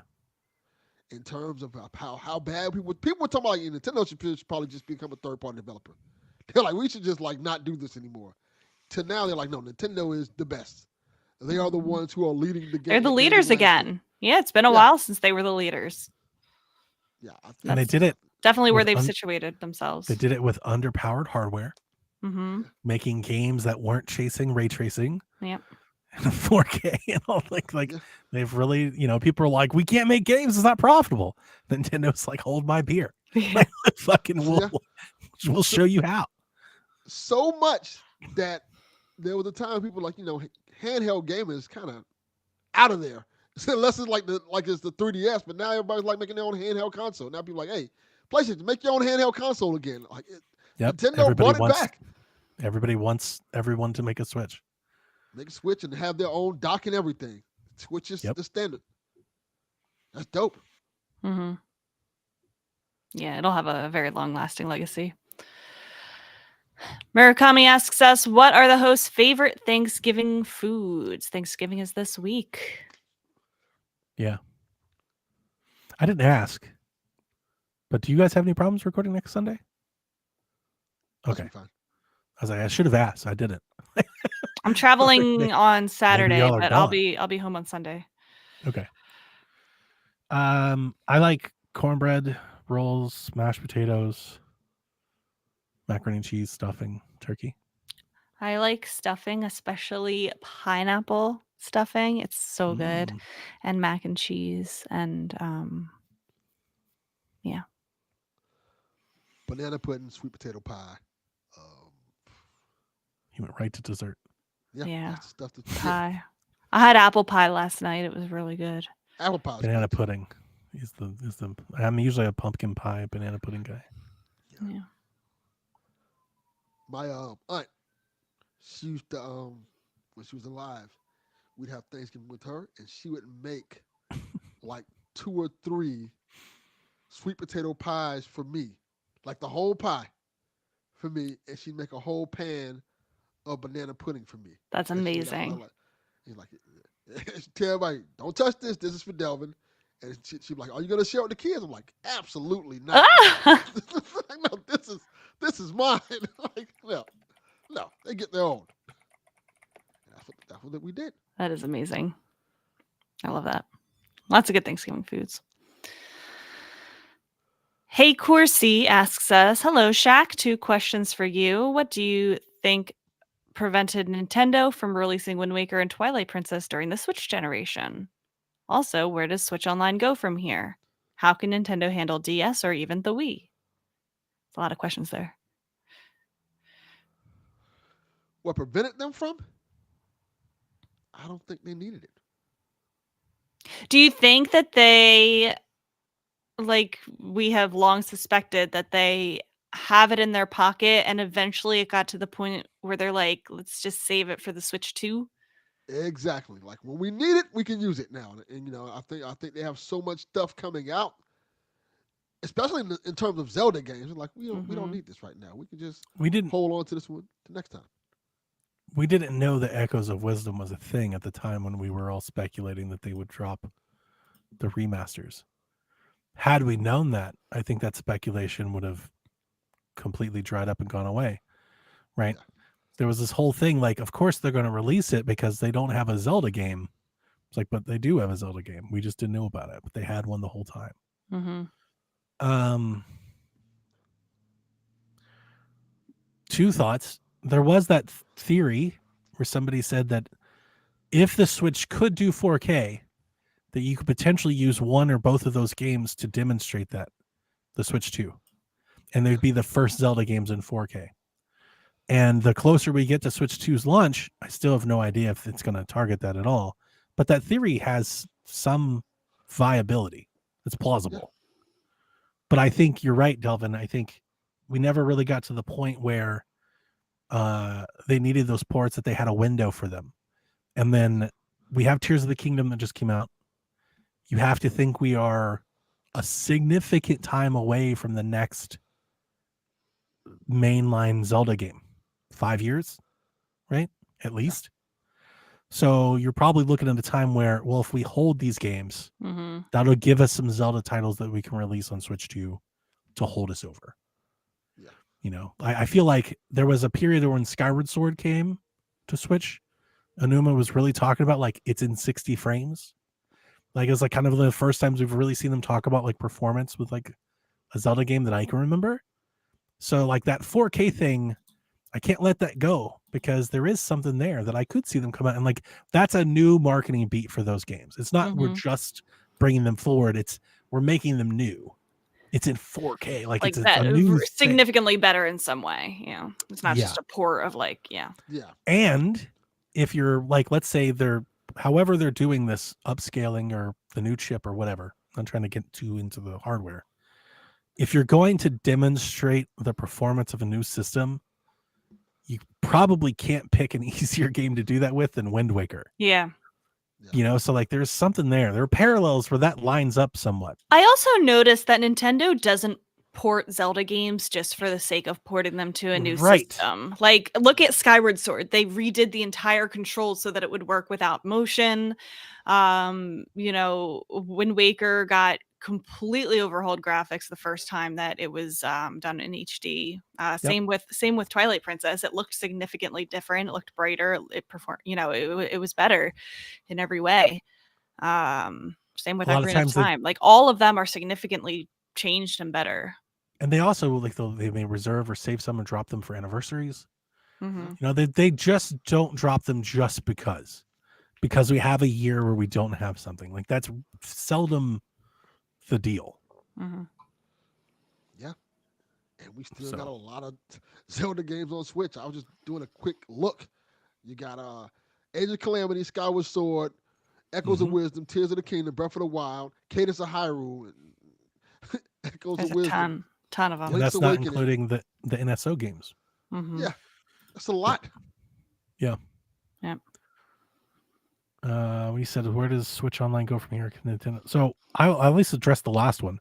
Nintendo can absolutely address the DS and the Wii because they did it on the Wii U. Yep. They had the DS Wii U games. had DS emulation, and they let you pick and choose how to set up the second screen through TV. And then the Wii, I mean, they've got Wiimotes, they've got Joy-Cons. So, yeah.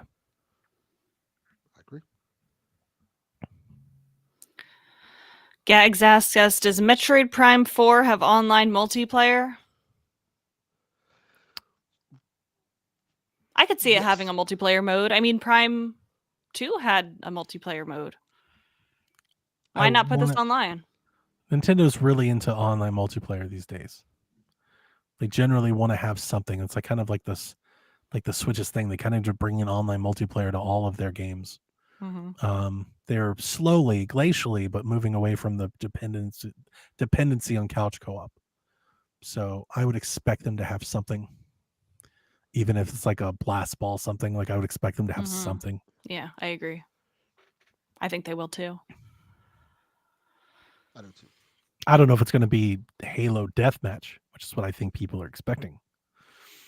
It'd be cool if it was. Yeah, maybe but maybe lower the expectations. Yeah, but I don't think. I think that. it'll be a lesser mode, but I think they will include something. I agree. Super Meta Boy asks us, in your heart, what is your primary platform? And what would a Nintendo console need to do to take this spot if they haven't already? Delvin. I told Super Meta Boy I'm not about to let Delvin have some bullshit answer about how he loves all of his children equally. No, I don't. I'm going to hold you to this question because I know what your primary platform is. I love is. my actual children equally, but in terms of video game consoles, we all have a favorite. We have a favorite. Mine is the PS5. Yeah. I love PlayStation. That's my jam. But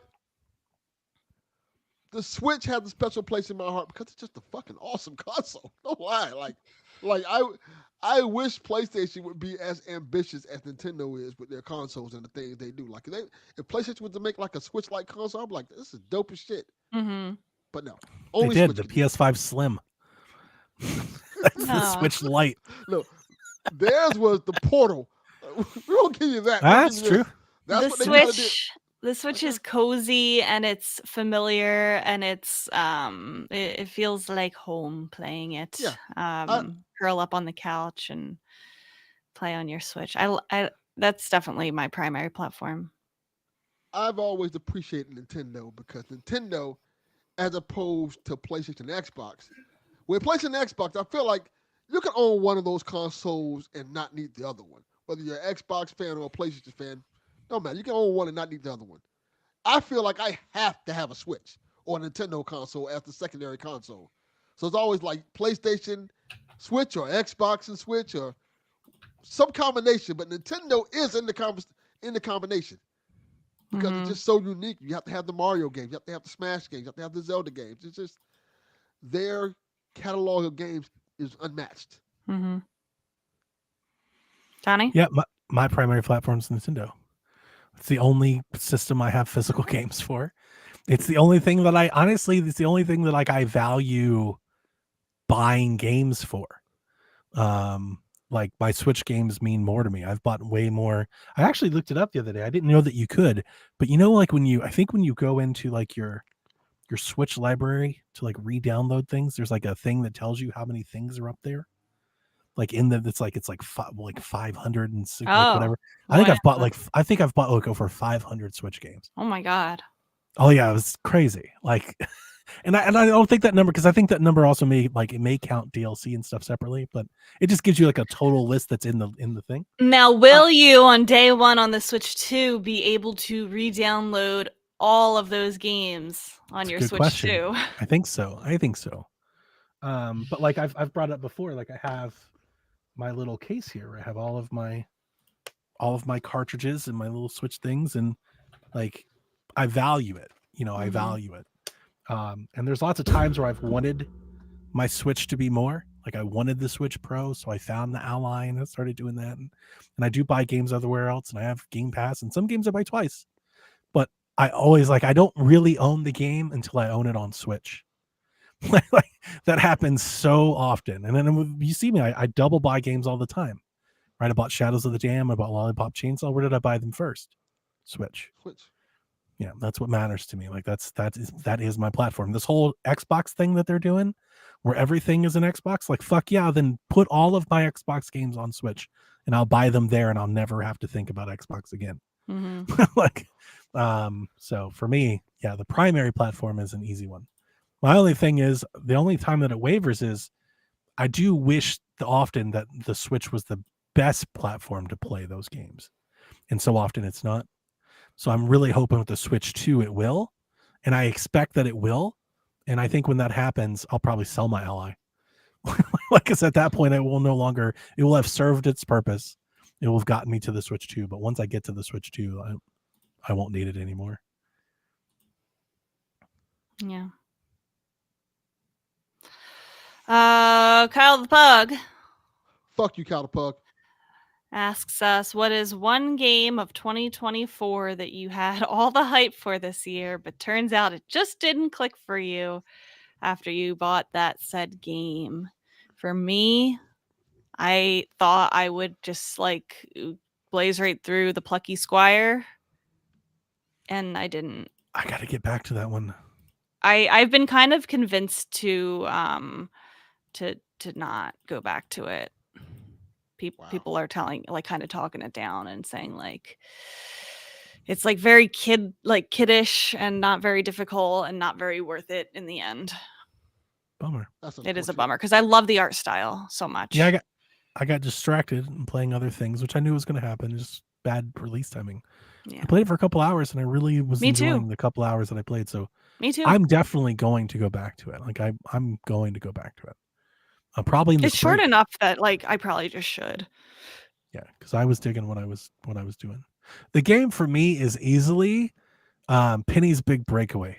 Oh yeah. I chased that game for like a year. I was expecting to love it. I thought I could have told you beginning of the year it was probably my indie game of the year. I thought I was going to fall in love with this 3D platforming game, and I got it.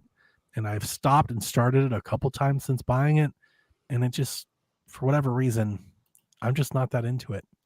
It doesn't matter how many times I try to play it. I've gone back to it multiple times. It just never really gets as hooked into me. I don't truly like playing it, so kind of a bummer. That sucks. Mm-hmm. I have one. I didn't think I would have one, but I think I do have one. Yeah. Alone in the Dark. I could have guessed that one. Yeah, I was hyped for the game. And you were. Because it came out and it happened. I'm like, all right. It happened. And it happened. Like, it happened. This is indeed a game.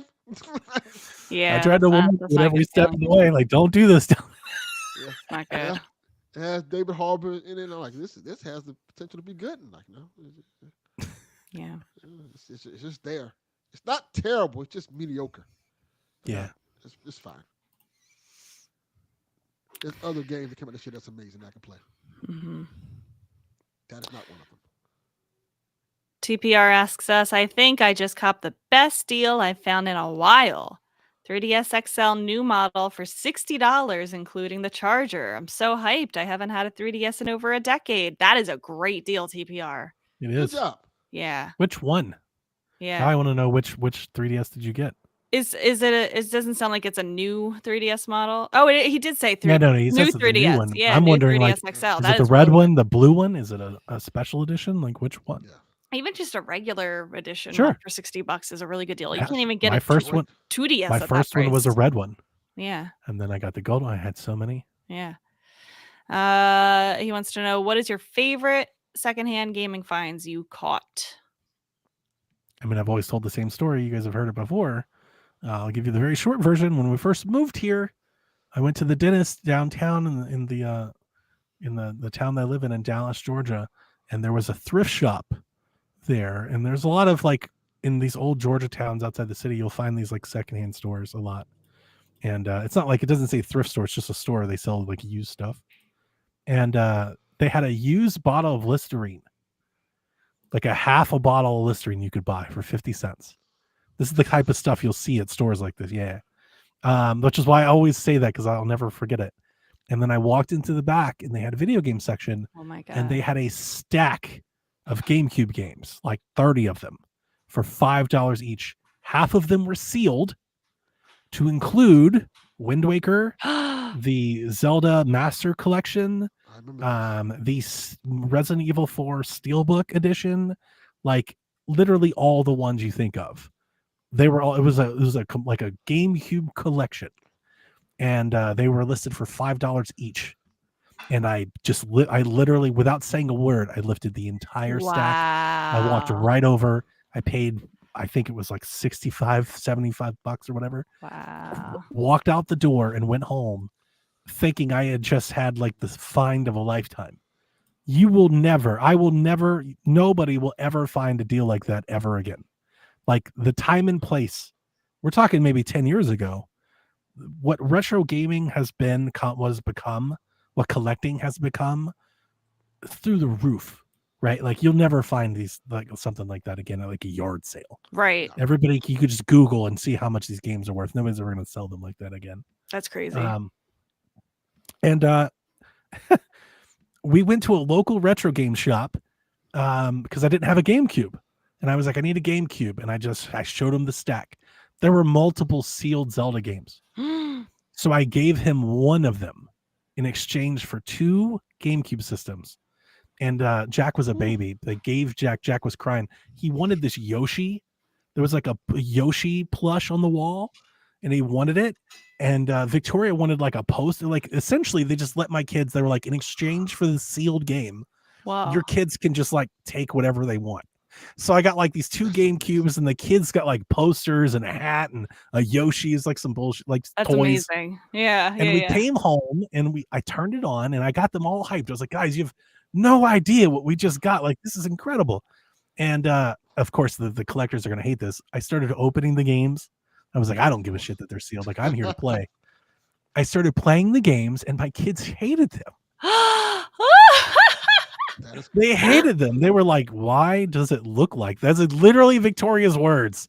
She'd been playing the Wii U for years and she was like, why does it look like Why this? does it look like this? And they just didn't want to play it. And so I kept it for like a year or so. I've often told everybody I'm not a collector.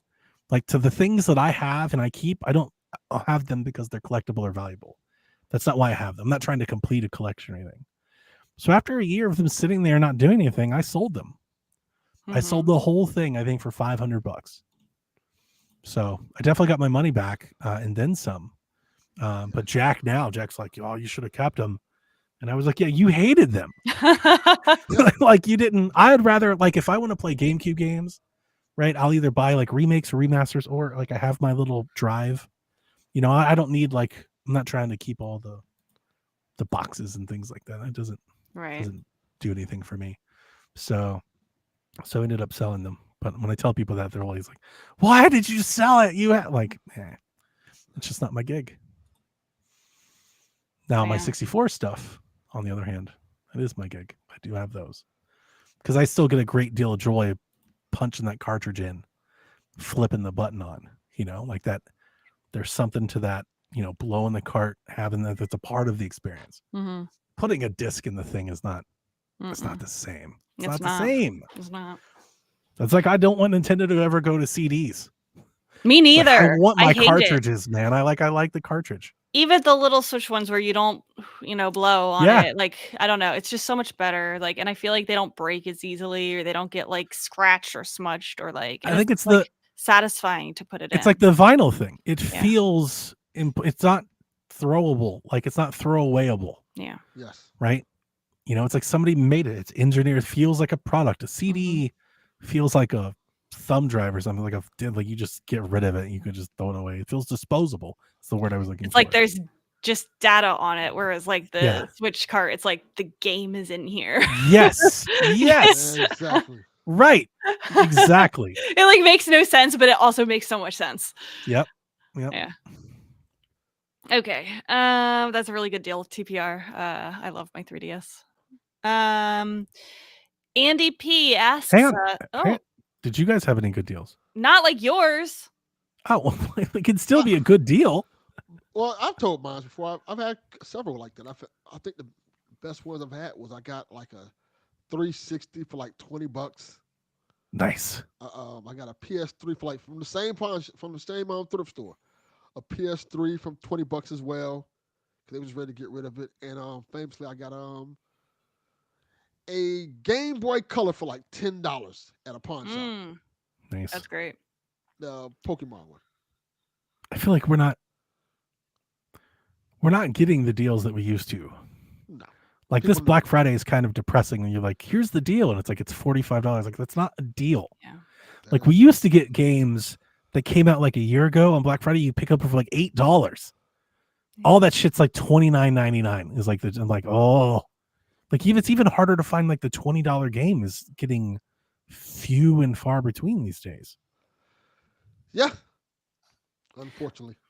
My best gaming find was at a yard sale about 10 years ago now, where I got GameCube copies of Mario Sunshine and Double Dash for like $3. Nice. That is a good gift. That's a Yeah, good deal. I have been searching for that high ever since. I think that stuff it's all been picked over now. Yeah, People find out that there's real money in it, and it's all just gone now. yeah. Yeah. Plus, I pawn picked shops up have internet now.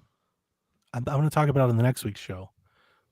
But I picked up the Nintendo World Championship, the Oh, deluxe yeah. edition with the cart and Why? everything. Why would you do that? $27. Too much. What? I was like, this worth it just to put on the shelf. Nah. I was happy with that find. That's a pretty good buy. Well, I'm happy for you. Wow. Andy P asks us, what's a ridiculous third-party invention you would like to see released for a Nintendo system? I'd like to see a 50-game cartridge changer released, like an old 50s disc CD changer, but for physical games. I That's love how funny. old this question is. That's really funny. Very, very Pizza funny. warmer. I have no idea. A Nintendo labeled pizza warmer for your system. You plug it into your Switch, and it keeps your pizza warm for you. Much like they have for PlayStation now, apparently, which is weird. I'm going to be serious. The DS had the Rock Band thing that you could attach to it, and you could play like on the side. You could it was like a controller. Did you guys ever I see remember that? Yeah, Yeah, I want that for the Switch, and let's bring Rock Band 4 to Switch. It'd be great. Nobody likes it. I'm kind of thinking, because in my head, I'm like, can't you just get the guitars and like the Yeah. regular guitars and stuff? And the I don't drums know. and Does it stuff? work on the game? Is not on Switch. No. Yeah, just bring the game. Just bring the regular actual guitars and stuff. Yeah, but you can't play it portable. You can't take it with you. That was the whole point. No, I don't want to do it portable. Just play in the house. What if it's like a mini guitar, like a little one that you could like put in your pocket and you could play? Rock Band ukulele. Yeah. I changed my funny. answer. I want the ukulele. Yeah. It's very Well, good. like what are the 8-bit dough where they make like the mini controllers? Yes. We need that for Rock Band. Mhm. Make the mini controller. Put it on Yeah. Switch. Mini drums. That's a great idea. I like it. I can't really think of anything. Ridiculous. Man. I don't know. VR. No. Strap this shit to your face. No. Yeah. Cardboard VR. That was Yeah, wild. actual VR. That was why I played Breath of the Wild via cardboard. Like the shit that we did on Switch.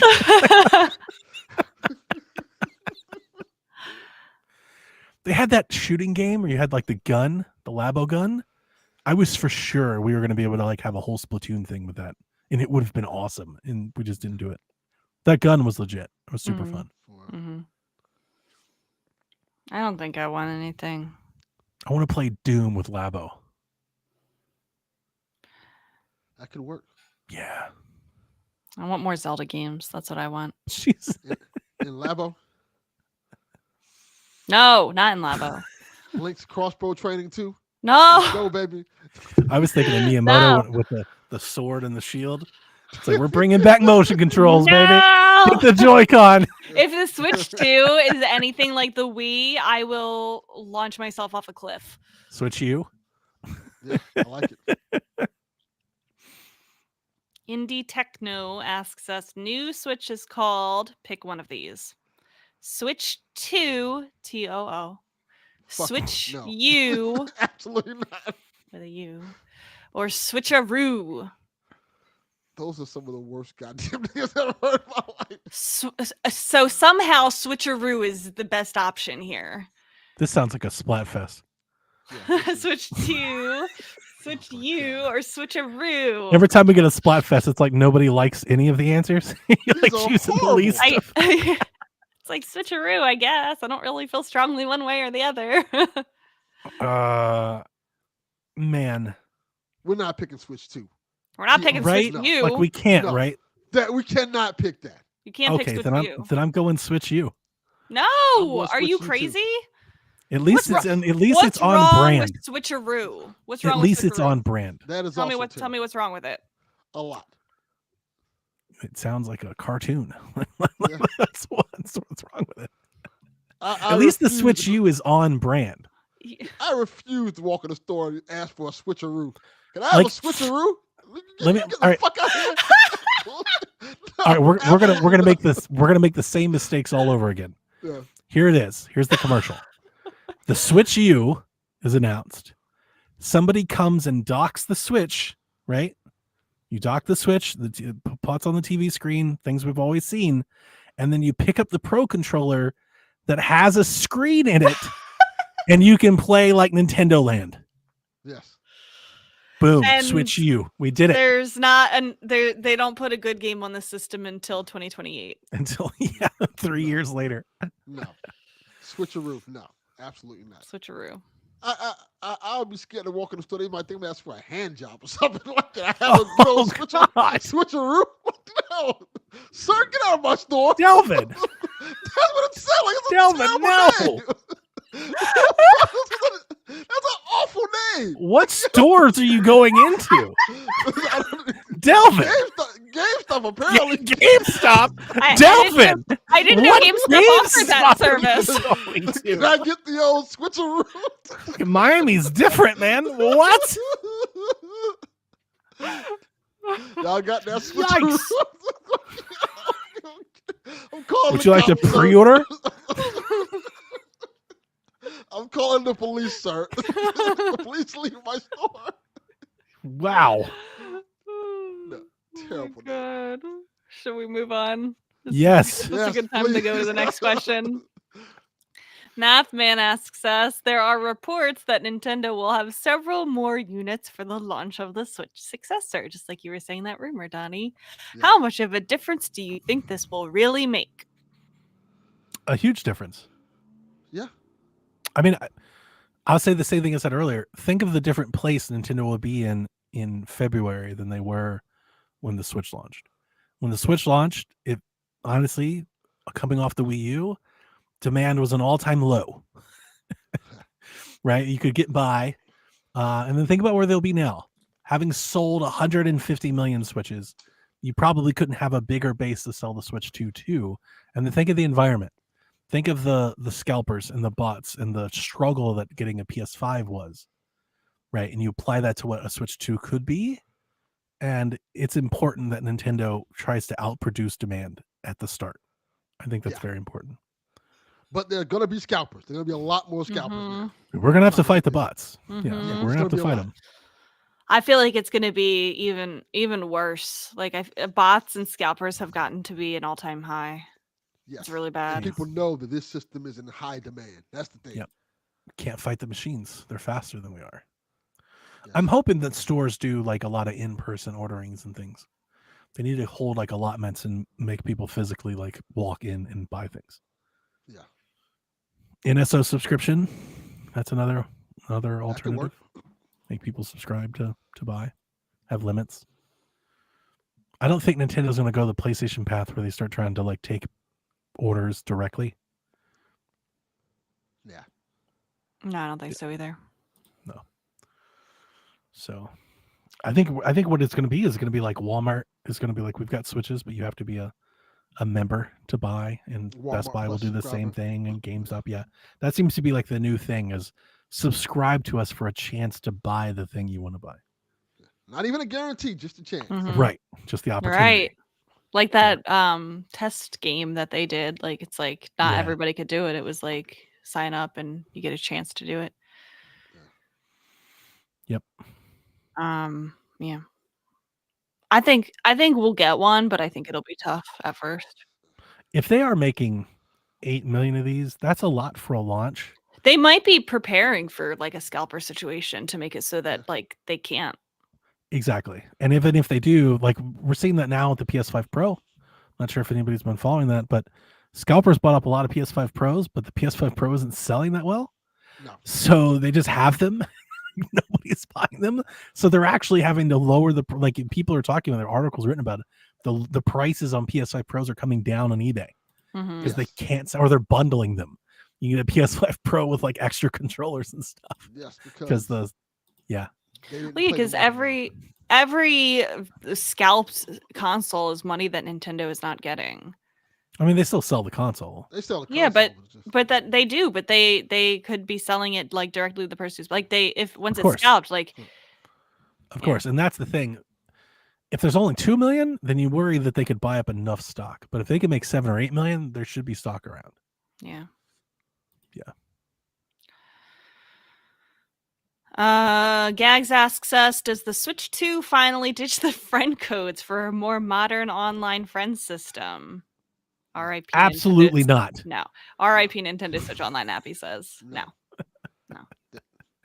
They're gonna go further than archaic. Here's your Switch serial number. They're going to add 4 more digits to it to make it even longer. Yes. It randomizes every time you turn on the system. For security or something. Or you have to scan a QR code to get the code to That sounds send to legit. the person. I actually think that could be the thing. It's too much. It just generates and you either send them a picture. Oh, it's too much. Yeah. You know, I don't expect them to modernize anything like that.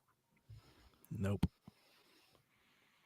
Finally, our last question comes from Captain Awesome with the rumors of PlayStation acquiring From Software. How would it affect Nintendo? Not at all. Because he says the parent company of the ones that make the Octopath Traveler. Is that true? Yeah, the same thing for Mario and Luigi Brothership. Oh yeah. Yeah, true. Yeah, so I mean, development resources will go away, and then I'm not sure on this. Obviously, because it's PlayStation, the first thing you would think of is Elden Ring becomes exclusive. But PlayStation just released a Horizon game on Switch. That's what. And there's a big part of me that thinks, and I'm going to eat these words because this is just what PlayStation does, but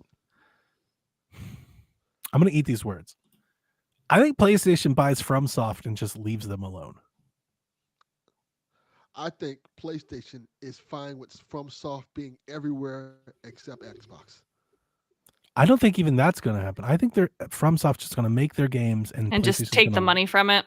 They're just going to leave them there. Probably. I feel like that would be the smart thing to do. Yes. They'll have the marketing.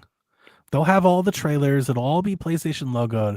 But here's the thing. I know Elden Ring is ginormous, and I'm not trying to demean it, but that style of game is a niche game. Further restricting that from reaching players is a bad idea. You're not going to gain anything out of exclusivity on that, in my opinion. I am curious how much Elden Ring sells on Xbox.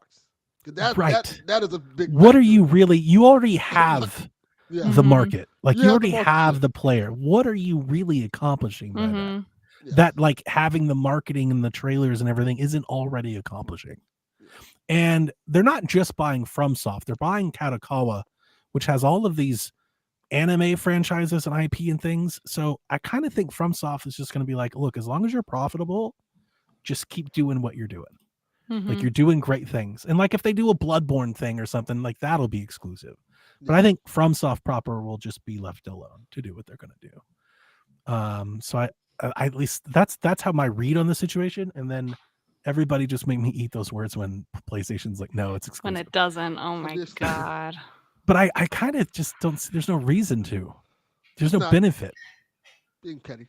That's the benefit. Yeah, there's no benefit. You're going to lose money. And we hear from, was it Hiroki Tataki? You know, he's all about that margin. Like they're trying to make some money over there. It always makes me laugh when I see coming everywhere except Xbox. Like, why are you doing that? Just put it on Xbox, on PC, on Switch, on Atari, Ouya. Every place except Xbox. Like, Ouya. Oh my God, stop it. Lego Horizons is literally on everything but an Xbox. Yes, it's so weird. Just put it a Lego there. game. We're like exclusive Lego game. Xbox, funny. you That's cannot funny. have it. Meanwhile, Xbox is like Minecraft. Take it. Take it. Like immediately. Please. So we'll see. And we'll see if the deal even goes through. But I suspect that they'll just be left alone. Yeah, probably. That was our last question. We made it. Well, that's it. That's it for the show then. Just to reiterate, next week will be our last Shack proper. So if you've got questions, That'll be your last time to do for the year. it for the year. Yeah. Correct.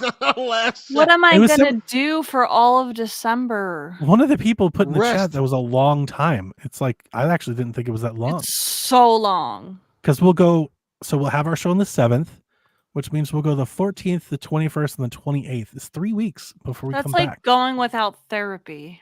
Look, Well, if you want to talk, we can if still you want hook to up talk, and- y'all can come in here and talk. I won't be here. yeah, we can. Yeah, Delvin's not going to be here. He's gone. Absolutely not. You can message me. You can We'll call have me. our I end answer of the the year phone. show too. Yeah. So you're Oh. gonna get kind of like 2 shacks, Oh, Yeah. maybe we'll do an end of the year show. Yeah. and then we'll be back on the 4th. Is when Shaq will return. Okay, Yeah. that's fine. And if you It's call really me, not I'll that answer the long. phone. That's fine. You say, "Hey, Delvin." I'm looking forward to it. How many I people are answer. we actually gonna get for the end of the year show?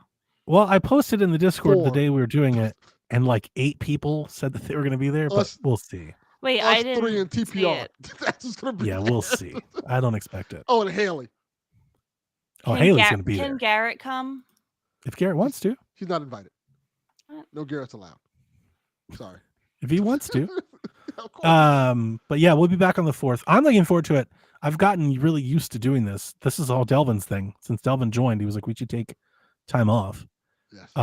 And then this is like the time of the year where I catch up on my games Yeah, that I've missed and stuff. I should So, do that. Yeah, I like this that. is the time I to I like should do go it. hard Talk to your over- family. over winter We'll break. still be in Discord. Yeah. Oh, you fuck can- the family thing. Fuck yeah, that. well, there you go. If Talk you to the like your family. family, talk to them. I sent my You're not- wife a podcast that was called Breaking Up with Your Parents. I was like, we don't have to do this, right? I Like, would there's never no- do that. I love my parents. Now you Well, got it's not something. even her parents. It's just the wing of the family. I'm not looking forward to holidays. It's gonna be a whole lot of, well, I'm glad that thing went the way we wanted it to go. I'm like, Yeah. oh my God, I'm about to say some shit. Yeah. I had dinner at my parents' house last night. Me and Josh went over because we're actually going up to his side of the family for Thanksgiving. So we had like kind of a pseudo Thanksgiving dinner last night with my parents, and Nice. we're all on the same page. And we were That's like, great. we're like, my dad doesn't want to hear. He's like turned off all the news. He's like, I don't want to hear it. Don't tell me who they put as the Secretary of Education. I turned it all off. I'm No, got my I'm head gonna in the hear about sand. Yeah. how And me and these my picks mom are good and picks. Is the me shit and- I'm gonna be listening to. Oh my God. Right. I could never. I would literally hang myself at dinner Which if is I had why to deal I'm with that. like this. Jeff- Why the stuff's coming the way it is. Jess, I got to tell you something. If Donnie was to ever have a F1 party, would not be nothing mini about it. It will be a 3-hour What was that? podcast. What are you talking about? A mini Just- pod. Oh, an Jess said F1 mini. Oh man, I could do an F1 podcast. It, That'd be it fun. would not be a mini pod at all. If It would be a anybody 3 wants to start a Taylor Swift podcast with me, My wife. I have so Yes. much to say. My wife. Absolutely not. My wife's Oh. thinking about joining the Discord. That doesn't sound like a good idea. I know. I was like, this is a terrible idea. And she's getting jealous. She's like, she saw our World on Fire place. She's like, I want a place where I can just like level. I'm like, yeah, that's why we have it. Yeah. She's like, I want to join the podcast. I'm like, you need to get your own podcast. Get your own friends.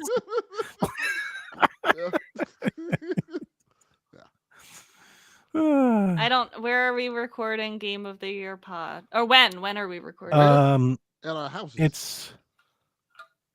Is it that same day? I hope I didn't double book It's the last Wednesday of PSVG. No, it's not. Thought it was the Hang on. Wednesday. Nope. Hang on. Uh-oh. We're recording Saturday the 7th. God damn it. So you have to do Wait, the I 7th. can't. Wait, when? What time? Who told me this? I told you this a Is month it ago. at night? At night? Of course. Okay. Like we're recording in the morning. Yeah. No, like during the day, because I have plans It's during December the day. 7th. We're recording. Oh, hang on. Hang on. I'm going to pass Oh. Unplugged. Hang on. I've got my dates wrong. Okay. So the last shack will be. I want to pull this back up. Hang on. Give me a minute. I have my Anyone dates going wrong PAX already. Unplugged? I'll be there. Yeah. The last shack will be the 1st. Yes. December 1st. That's next week. Correct. And then the 7th, the week after that, we recorded the Game of the Year show At night. at night. Yes. Not live. And then I'll have that out on Monday. So it'll go out to everybody on Monday, and then that's it. Wait, that's It'll the go out holiday show? That's the holiday show. Okay. Y'all, Delvin and Deb, you said, Rebecca, you said this. You did this. We argued about it, and you were like, just record it early. It doesn't mean any different. Like, I was the one that was like, no, we want to record it at Christmas. And I was outnumbered. Yeah. You did this. I don't want to hear about any of this now. I don't remember that. I'll be there. Somebody get the tape. I'll be there. Yeah. But this is like back then, I was like, I'm just going to set the date, and that's it. Okay. And whoever shows, and that's it. Shums. So, but yeah, so next week, I think I said the 7th earlier, and it's the 1st or the 30th or whatever day that is. The 1st, Sunday the 1st is our last shack, and then the week after we'll have our Christmas show. For a minute, I thought we were going to have like Saturday Christmas show, Sunday shack. I was like, that's not right. So No. Okay, I'll be there. good. Have a good week, Googlings. If nothing else, what else is there? Right. Looking forward to Christmas. It's not even Thanksgiving yet. I need some joy. Yeah. Joy. There's no joy. The joy's gone. Thank you, Rebecca. That's just what we needed. It's true. There's no joy. It's gone. All hopes of joy have perished. Goodness gracious.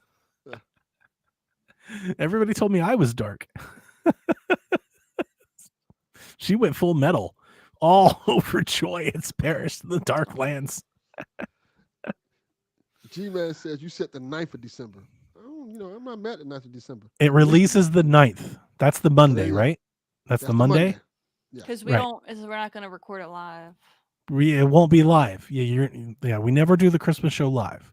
So I'm not trying to pay attention to chat and stuff while we're trying to host everybody's things. And sometimes you just, no offense, but sometimes it's nice to not be focused on the side conversations happening. Yeah.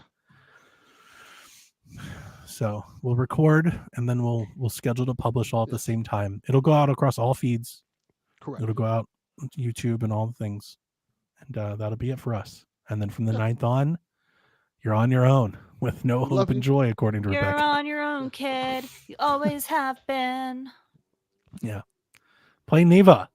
Play Neva. That's our parting words for today. Play Neva.